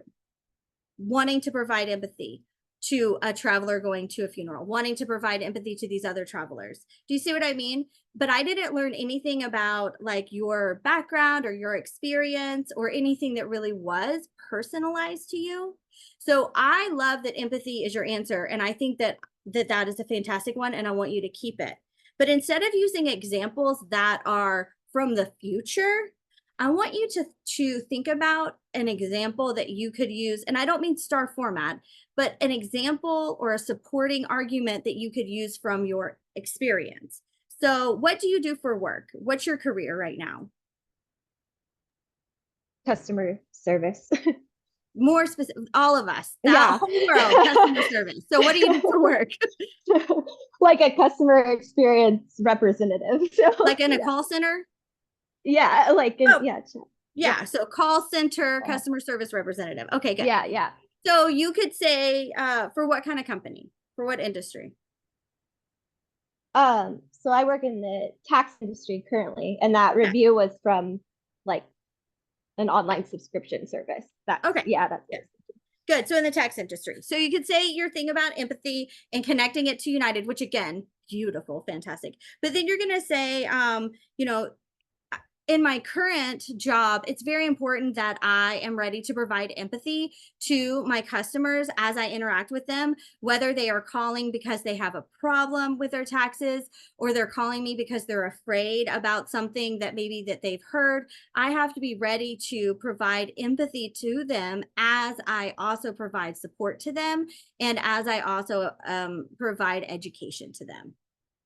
So now it has become personalized because you've and I don't know your examples, so you have to put your kind of your examples in there. I was sort of making them up, but that's one way that you can do it. So like when we heard the last person, I'm sorry, I don't have your name written down, but when she was talking about the Army and medical and she used words like patient and things like that, you could tell that her story, I mean her answer was personalized to her background. Okay, so I think that does that make sense? And do you have any questions about what I've shared?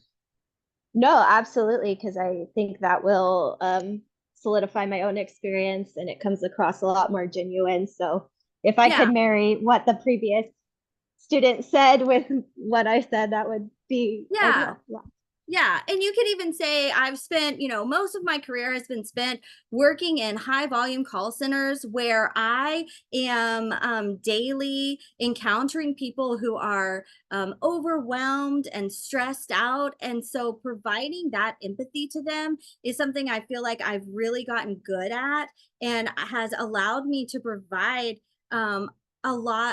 provide really excellent customer service to these callers because I am approaching every situation from the lens of caring for them. You could say something like that too. But I think again, like, do personalize it like you for your industry. Okay. All right. Perfect. Thank you. I Very good. appreciate it. You're welcome. All right. We're going to do questions again in a few minutes. I'm going to just open the floor again for some questions. But before we do that, I want to tell you a little bit about the hub and about how you can join the hub. Also, I have some special offers, some special deals for those of y'all who are either here watching the replay. If you're watching the replay, because we're just at about the 2-hour mark, if you're watching the replay, or if you're here live also. So I'm going to share my screen with you. Maybe. I don't know what.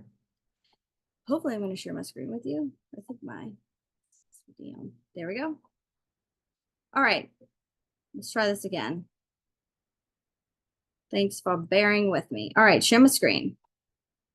And like I said, we'll do questions again in a minute. So if you want to go and put them in the chat, you can do that. Or go ahead and raise your hands. You can do that too. And then we'll be back together in just a few minutes to do the questions. And I appreciate you listening to me share a little bit more about the hub, because it's something that I'm really excited about. And it's something I really believe in. And I think that it's something that is very, very valuable. So the hub is a monthly membership program that I launched a little over 3 years ago now. Well, next month will be 3 years. And it is an opportunity to get, when you really kind of boil it down, one-on-one support from me, get your questions answered, get personalized advice and support from me. Also, sometimes from other people who are in the hub that maybe have experienced different interviews. Just like how we talked earlier a little bit, there was some information about the PSA interview that happened in this study hall. 3 questions, 1 minute. I'm going to be much more prepared now for my PSA interview. Well, I'm not doing one, but if I was doing one, that's really helpful, that kind of information. And, this is a public study hall. So the information that comes out here, it's going to be a little bit more restricted than when we're in a private membership. So that's what the hub really is at the core. But here's some of the things that you get with your monthly membership, with your hub membership. First of all, a study hall, like we talked about. Here's 2 of the first members from the hub they're both offline from main lines right now. But we were all in the same city at the same time because they were actually in different airline trainings from each other at the same time. And that's not the airlines they're with now. They did a little stair step. But that was us getting to kind of connect. So that was kind of fun. But study hall, what do you get? Twice a month study halls, and which is time for us you'll get to practice answering your interview questions. You get to hear insights on who's hiring and what the airlines are looking for. One thing that is really special is you can get personalized advice. My YouTube videos and my emails, I try to give the best generalized advice that I can, the best generalized, best practice, rule of thumb kind of advice that I can. But I can't in a YouTube video tell you which airline is probably going to be best for you based on the fact that you have a dog, a husband, and you live in Oklahoma City. I can't give you that personalized advice through a YouTube video, but we can talk about it in study hall.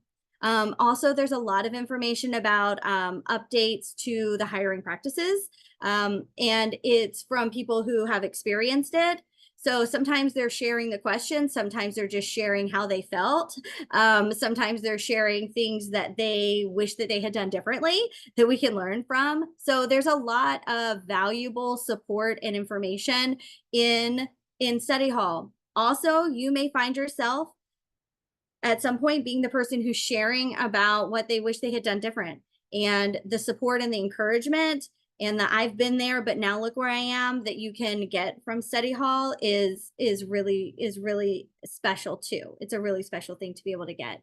From time to time, we do have flight attendants, either people that I know as far as friends of mine, or even people who have kind of graduated out of the hub and gone off to fly. They will come in to study hall from time to time because they're still on the email list, and they'll pop in. A couple weeks ago, we had someone join who was in her 4th week of United training.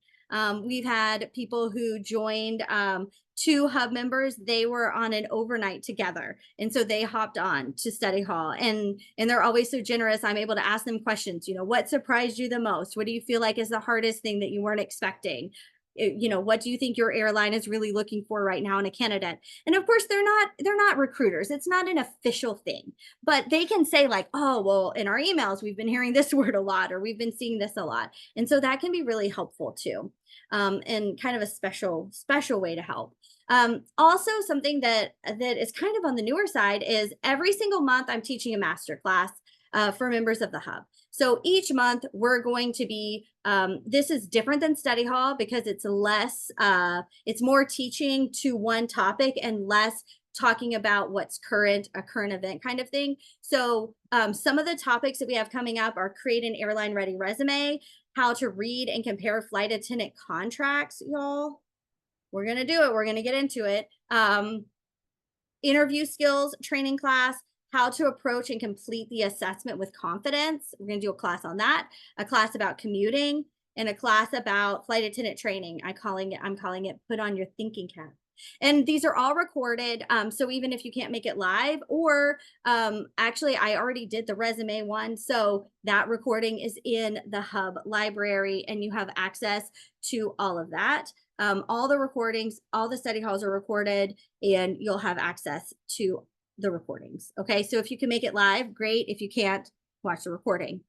You also have access to discounted coaching. That's one of that's a really big benefit, I think, of the hub, because interview coaching is $60 as long as you're a member of the hub. Normally it's $125 if you just go to the website. So if you join the hub and you pay the monthly membership and you buy one coaching in that month, that total is less than 1 hour of coaching would be. And then I have 2 services that are coming that are going to be hub member exclusives. And that's going to be resume rewrite service on its own, and or it's a different service, a resume review service.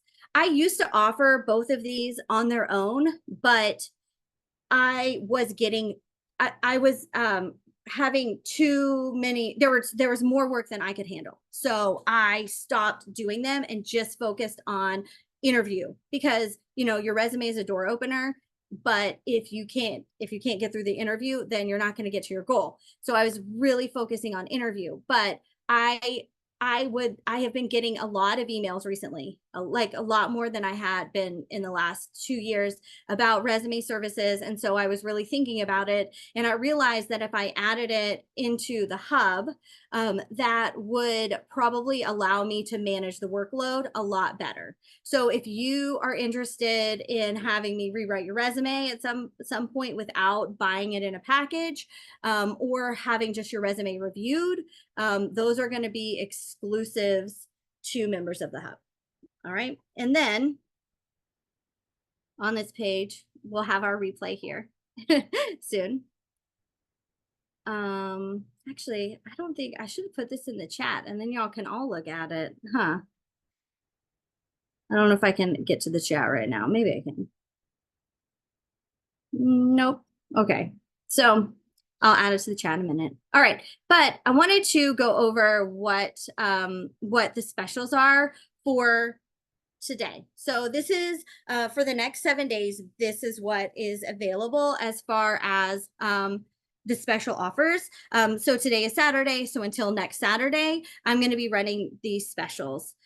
First of all, well, this one's not actually special, but it's the monthly membership. Monthly membership to join the hub is $47 a month. All right.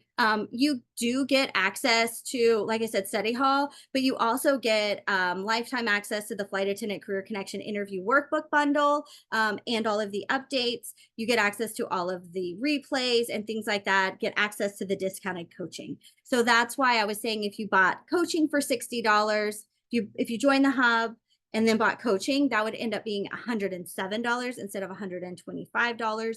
So it's actually, that's cheaper. That's less expensive. Cheaper is kind of the tacky word. It's less expensive than just buying the coaching outright. Although if you want to do that, that's good for me too. But the monthly membership, and you can join it anytime. So if today is not the day you're going to join, or this week is not the week you're going to join, this isn't closed down. I don't close it down or limit the membership. You can join when you're ready to join. But this one, the 6-month membership, this is a special. This is special for y'all. It's the first time I've done a special like this. And it's a 6-month membership. So 6 months for $99. So you can join for 6 months. $99 would get you access to all those things for 6 months.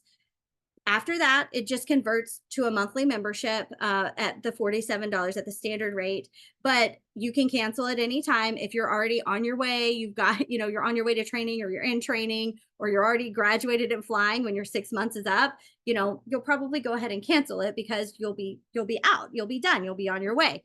But if you're not, if you're still working towards your goal, then it converts to the standard $47 a month, but that's after the 6 months. So you'll get 6 months of membership, and then also another special bonus, which is 1 hour of interview coaching. So because I want to honor you taking advantage of this and committing to several months of spending time in study hall, contributing to study hall, giving feedback in study hall, giving thumbs up in study hall, all of that.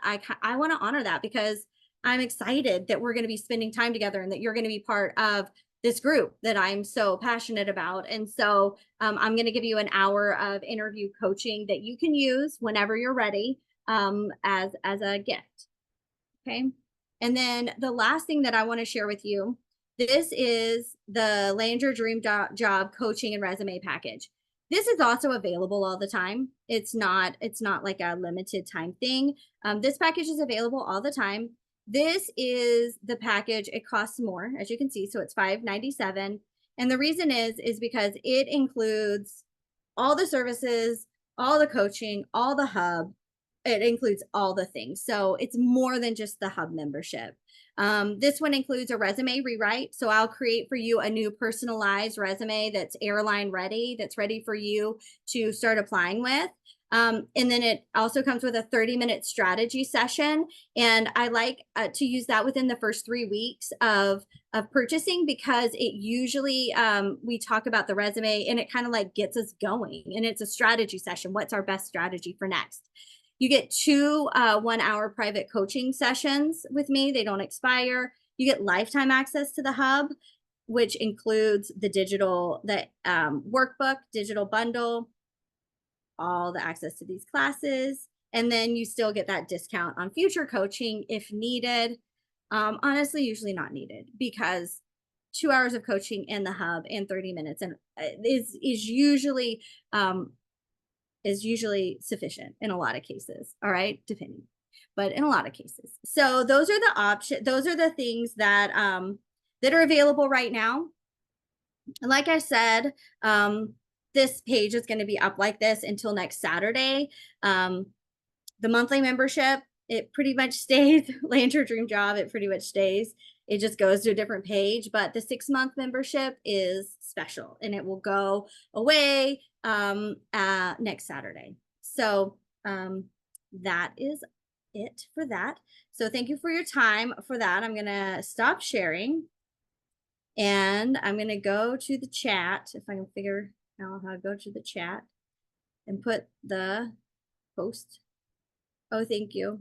Jason shared it for us. So thank you.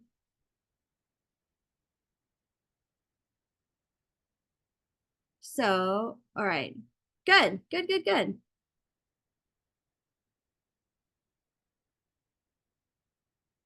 Okay. So Lauren is asking if you're already a Hub member, can you sign up? Yes. Well, if you're already a Hub member, then the link for discount and coaching is in all of your City Hall emails. But Lauren, I will reach out to you separately to make sure that you have access to the right link that you need. Okay, because it's in those emails. All right, good. Let's see. All right, let's do questions. I don't know if I see any questions. Positive attitude, dependable. Okay, good. All right, so Lauren, do you have a question? I can't tell if people's hands are just still up. No, my hand's still up, isn't it? Okay. Sorry. No worries. Good. And Davida, what's your question? I have a question. Great. So it pertains to the question you introduced earlier about the attributes that we possess that would be helpful for flight attendant. Yes. Would emotional intelligence be too broad since it has like 4 attributes to it? Would that be too broad, or should I just pick one of those attributes? Like, I think it's like empathetic, social awareness, situational awareness. Would that be too much, or just pick one of those attributes? I'll be honest, I don't know that if you just said emotional intelligence, that every person that you're speaking with would know what that meant, or that it has 4 parts, or got it. You know what I mean? I don't know. So I don't think that it's too broad if you would say something like, I feel like I have emotional intelligence, which allows me to be empathetic, and you see what I mean? So I don't think that it's too broad, like, no, we're not going to use it. You have to pick one, but you would still kind of need to explain it. I wouldn't assume that they would know all the different things about it. Okay. And then if it feels, what I'm more worried about or more thinking about is your kind of like supporting proof for it. Yeah. So as give you an example. Yeah. Okay. So have you thought about, do you feel comfortable just giving me like an answer maybe off the top of your head, like what you were thinking about maybe saying? Can you use this one? Ooh. So I guess I would say something like, I feel like emotional intelligence would be an attribute that would be helpful in the flight attendant role because I have great people skills, I'm empathetic, and I have situational awareness. But most importantly, I'm able to manage my emotions and be aware of others' emotions. For example, I work in a training center for new bus operators, and when they come in, they have to present their documents to me, and if they're not compliant in uniform, if they don't have their required items, I have to release them, and some of them become unruly, and that's when I'm able to manage my emotions and not match theirs, because if I match their emotions, it could all go left. So I feel like I have the skill set to manage my emotions and be able to bring down de-escalate the situation. I'm sorry. Good. I got stumped a little bit. No, that's the right word. Good. Okay. So your answer is good. I'm like, you did a really good job. You said a lot of really important words, but you also said, most importantly, you said, managing emotions, right? So you know what? I guess I still picked out one thing unintentionally. That's what I was going to say. So if you're going to, and it's not like you just picked it out. I'm saying like, that's a clue for us that is the one, that's the winner. It naturally just made itself the most important. So I would go with that, because then you're not kind of like separating your focus. Also, I want you to take your emotional regulation or your ability to de-escalate, and I want it to be an anticipation of what could go wrong instead of a reaction. Like right now you have it back here as a reaction. So I wanted to sound more like sometimes I have to do this. And I know that can be really difficult for them to hear. So I make sure that I am always communicating with empathy, with caring, with love, you know, whoever you're talking to, so that so that I'm able to prevent any sort of escalation of a situation, because I know that this is a very difficult thing that they're going through. Instead of saying, you know what I mean, instead of reacting to it, like preventing it, because as a flight attendant, that would be our goal, right? To make it so that they don't even act up. I mean, they're going to, but right. Okay, good. Yeah. Thanks so much. Good.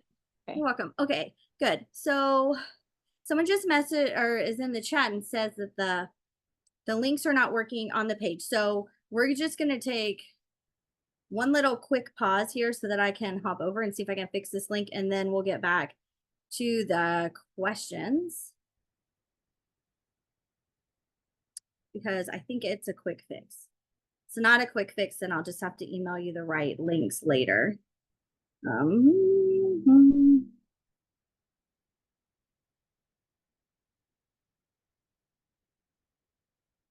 See, that's the one. It's the new one that's not working too, because it's new. So I must not have connected it correctly.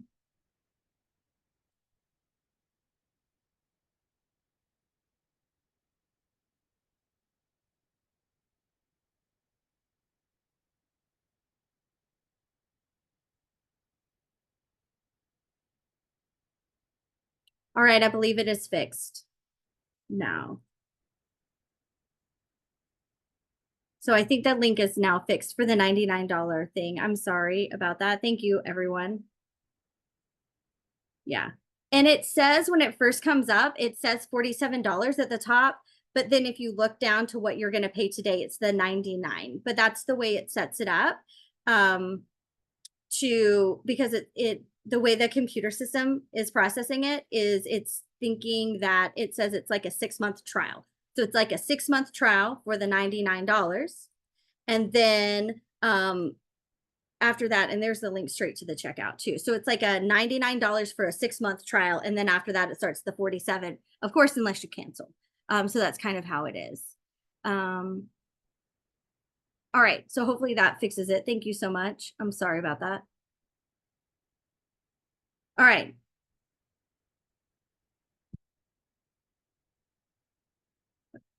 Oh, good. It's working. Okay. Phew. We're kind of a one-woman show over here. So thank you. All right. All right. Davida just answered her question. Oops, I'm sorry. But Sergey, I'm sorry, your hand was up. Sergey, do you have a question? Another question for me? Hello, hi, can you hear me? Hi. Yes. Hi. Yes. I wanted to practice my expression on my edge among other candidates. If Okay. that's all right.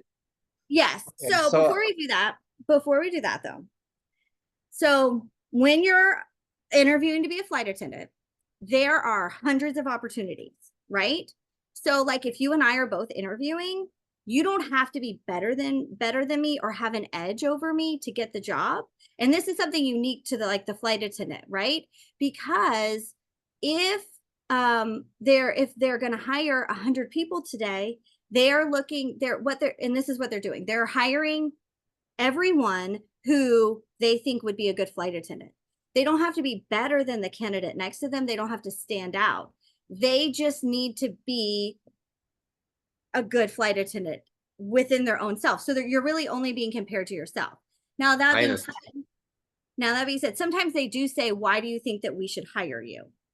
And that is similar to kind of, I think, what you're thinking, like, why should I hire you? Because I have all of this and this and this and this. But, in your interview, you're going to be in training with people who are in your interview. You're going to be you're going to be roommates with people who are in your interview. You're going to be coworkers with people who are in your interview. And so we want to be careful about trying to elevate ourselves, especially if it could come across as lowering someone. All right. So is that kind of what you meant when you said Well, this would be only if they asked, what are your edge? What is your edge among other candidates? And I practiced this question, so I'm very comfortable, like very used to it, and Okay. I like to express it, and then you can tell me a little bit about it. Okay. Go for it. So, hi, my edge among other candidates is my positive attitude and having the right mindset. I have been through many. My edge among other candidates is my positive attitude. I have been through many struggles in my careers, and when the going gets tough, I manage to get through them with the right mindset. An example I can give you is when I worked on Norwegian Cruise Line Pride of America in the kitchen galley at night shift, working in a dishwashing station with my teammates. We were responsible for for three restaurants and a bar, and we would eventually come across peak points when the dishes would pile up, where it would seem like you'd get overloaded or out of control. And my teammates would say that we can't get it done in time, we're gonna lose control, we won't finish in time. I managed to get through it by getting lots of rest in the morning and in between breaks, and ensuring positive reinforcement by saying things like, we will get this done, we always get it done, we're a great team, we work well together, we always finish on time, which since my teammates would be cranky as it's night shift, well, with my ensuring positive reinforcement and always staying positive, eventually got my teammates and I through that grueling week and achieve our team's targets. I believe that all of us here are qualified for the job, but my commitment to always staying positive is really my edge among others. Okay. All right. Good. So overall, you said a lot of really good things. And I think that like you didn't say anything that would be like red flag or take that out. I think all of that was really good. I don't think they're going to ask you this question because my first instinct is to kind of ask you like, well, which one of the candidates do you think don't have a positive attitude? Which one of these candidates around you have less of a positive attitude than you or a positive mindset? Do any of them? I mean, probably not that you've really encountered. I do think that they could ask you, why do you think we should hire you? And then the answer would be just like you said, I think you should hire me because of my ability to keep my positive attitude when faced with all sorts of challenges. So it's not like a comparison thing. So I think the answer is good. I just don't think you're going to be asked this question, although you have a good answer. Now, this question doesn't really either the edge one or why should we hire you doesn't usually lend itself to a star format, which is what you have a pretty robust kind of story in the middle. But I was glad that I got to hear it because that's a fantastic story for tell me about a time you had a disagreement with a coworker. Tell me about a time you had a coworker not pulling their weight. Like that star format story was very well done. I don't know that it necessarily needs to go into this answer because it's one example and it takes up a lot of space. If we're sticking with the same question and you're talking about your positive attitude, I would just say something like my experience working on Norwegian Cruise Line in the kitchen was something that really allowed me to learn the importance of keeping a positive attitude. And it also taught me how contagious, which is what you said earlier, contagious a positive attitude can be to helping the team reach their goal. I wouldn't tell like a whole story in that though. Does that sound fair? Yes, it sounds fair. Okay, but and the main thing I want you to hear is like the star format story that's in there is an excellent star format story. Very good job. If you have a little more time, I'd like to tell you a little bit about myself. Okay, let's see. No one else has raised their hand. If anyone else has a question, they'll go ahead and raise your hand. Yes, you know I'm not a recruiter, right? Yeah, I believe, yes, I do. Okay, all right. I just wanted to make sure that you knew if you felt about yourself that I'm not hiring flight attendants today or anything like that. Okay. Yeah, it's a bit of a practice. Okay. Oh, to practice. Okay. All right, good. Yes, and that's really yeah. Well, I happen to be yes. I happen to be a diligent, flexible, and a hardworking individual who enjoys working both independently and in teams. Having studied the job description, I feel that my skills, quality, and experience are a perfect match for the role. I enjoy engaging with people, providing great customer service, and I love the variety and challenges that come with the job. I've had a number of jobs over the years where it was important for me to be a positive role model for my employers, and I fully get that of representing your airline at all times. I have aspired to work for the airlines for some time now, as I want to be in a job role that's not your typical 9 to 5 role, where I get to travel the world and where I get to work with people from a variety of backgrounds. I consider myself to be a patient person, someone who is safety aware, adaptable, who perseveres. I'm someone with exceptional attention to detail who thrives in a team environment working towards a shared goal. If you hire me, I'll be a dependable, valued, customer-focused crew member. I'll be honored to represent the airline's brand and provide first-class customer service to your clients. Thank you. Okay. All right, good. So I want everyone who's listening right now, if you feel like you could say the exact same thing that he said and it be true, I want you to give me a thumbs up or an emoji in the chat. If you feel like you are dependable, you have been looking for aviation for a while, you would love to work as a flight attendant, to see the world and travel, and you would love to work with a team to like reach a goal, do you feel like you also, it's like sames, right? Okay, because me too.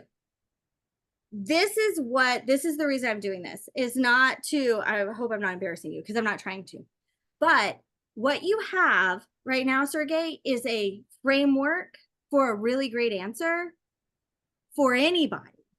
And what I want to encourage you to do is it's like the framing of a house, right? It's like the house is framed out and we all like the frame of this house. But what I need you to do is like paint the walls the color that you like and put the cabinets in that you like and pick the door pulls that you like so that your house can't look like my house. And like I said, you have a great blueprint, and so if we all build a house from the same blueprint, by the time we put the finishes on, they all look different, even if they were started with the same blueprint. So what I want to encourage you to do is when you are talking about each of these different things that you like. So for example, I think you said something about like working in a group. Like I really enjoy working as a group or working as a member of a team. At my time working on a cruise ship showed me how important it is to be able to work well with your teammates to create a environment that's not only safe, but fun and enjoyable for all of your guests. So when you add that in there, that sentence, if you finish the sentence that way, you really, there's a lot less of us that could be true for. Some still could, because some people maybe worked on a cruise ship. And then some of the other things about dependability, you could say, when you're talking about dependability, you could also say, I'm a very dependable worker who understands the importance of running on time, not only for customer service, but also to make sure that, I don't know, because I don't know what would happen with a cruise ship if it's late, but you probably do.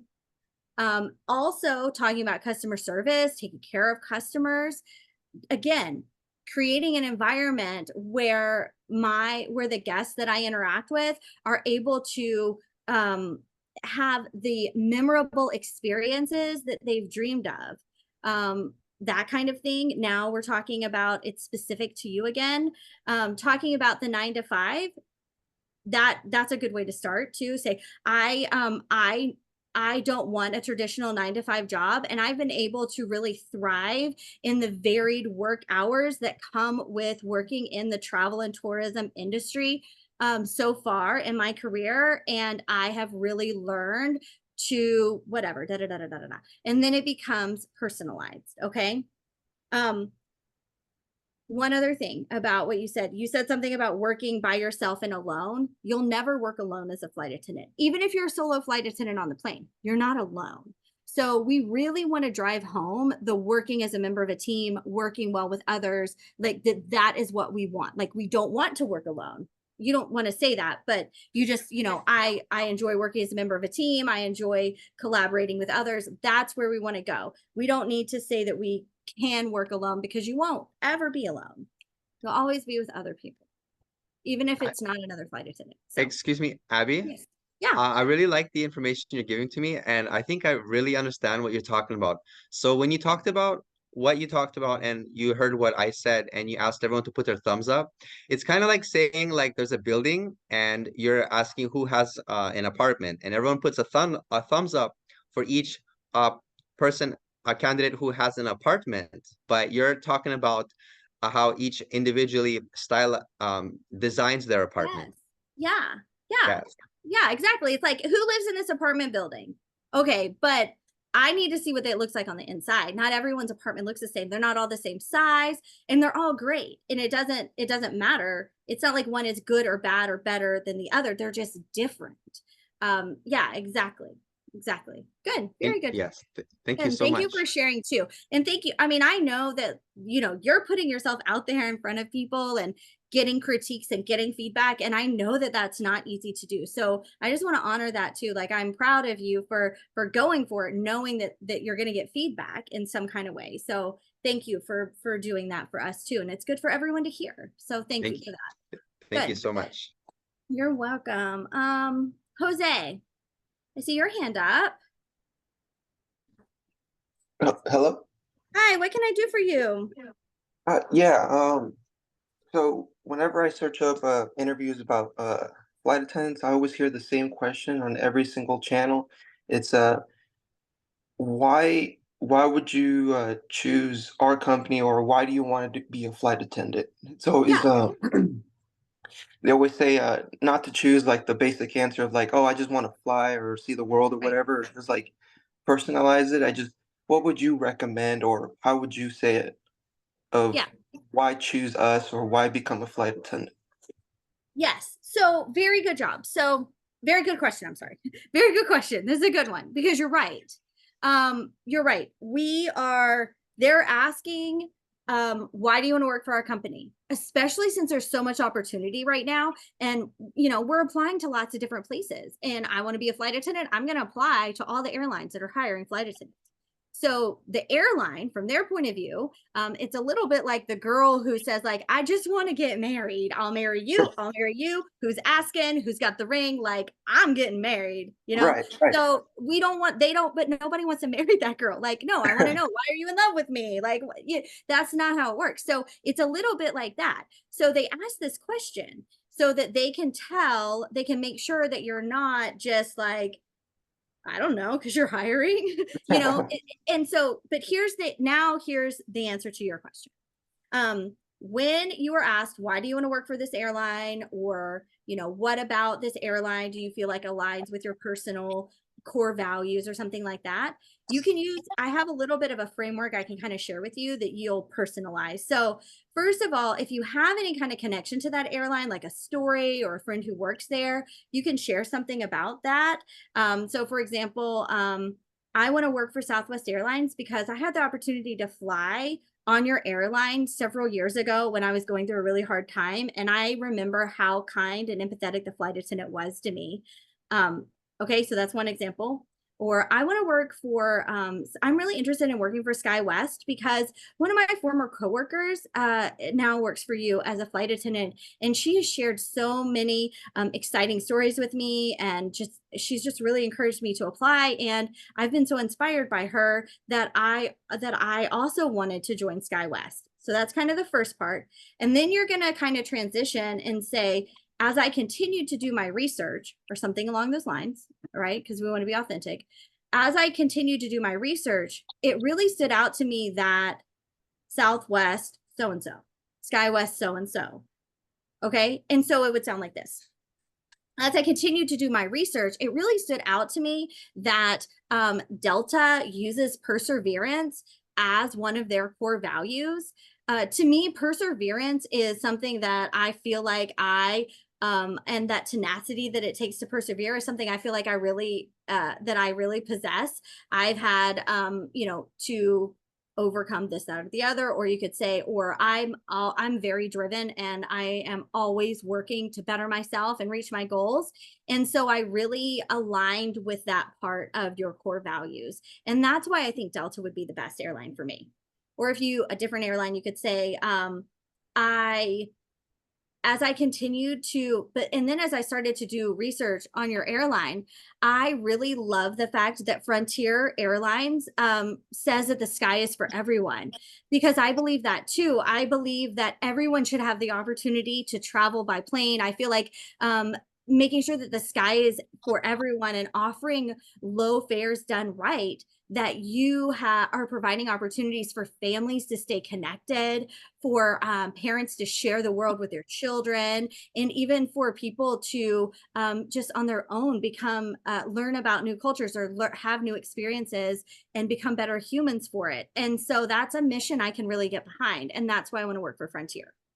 So that's kind of like a framework that you can use. Now, of course, everyone's going to personalize it and tell the truth about your, but it's a little bit of, this is why I was drawn to you. And then as I started to do more research.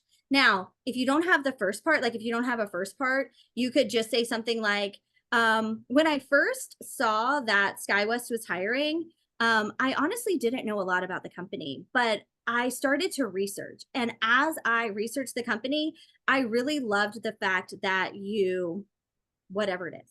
Okay. So you can kind of do that if you don't have something to say at the beginning, but that's a little bit of a framework. All right. Right. So basically kind of a personalize it in the beginning and then transition into something where it gives the company a compliment, or Yeah. where you research their like Delta or Southwest. So something like that. And where you're connecting, you're still personalizing the back part too. Okay. You're not just saying, and I also like that your core values are fun, loving attitude, servant's heart, but you're kind of, that's a good, you don't have, now for everyone listening, like if you already have an answer, that's good. But this is just, since Jose was asking like, how can I come up with answers? This is a really good way to have a little bit of a formula that you can put your personal authentic answers into and deliver it in a really clear way. Okay, perfect. That really helps me out a lot. Okay, good. Oh, I'm so happy. I'm so glad. I'm so glad. Good. Because I got the beginning part of like what, just not to like pick out, oh, because I love to travel. No, it's more of like I have a family member in there that I saw that he bettered his life, and I just love that he improved his life becoming part of your Southwest or whatever, and then as well as personalizing the end part of like,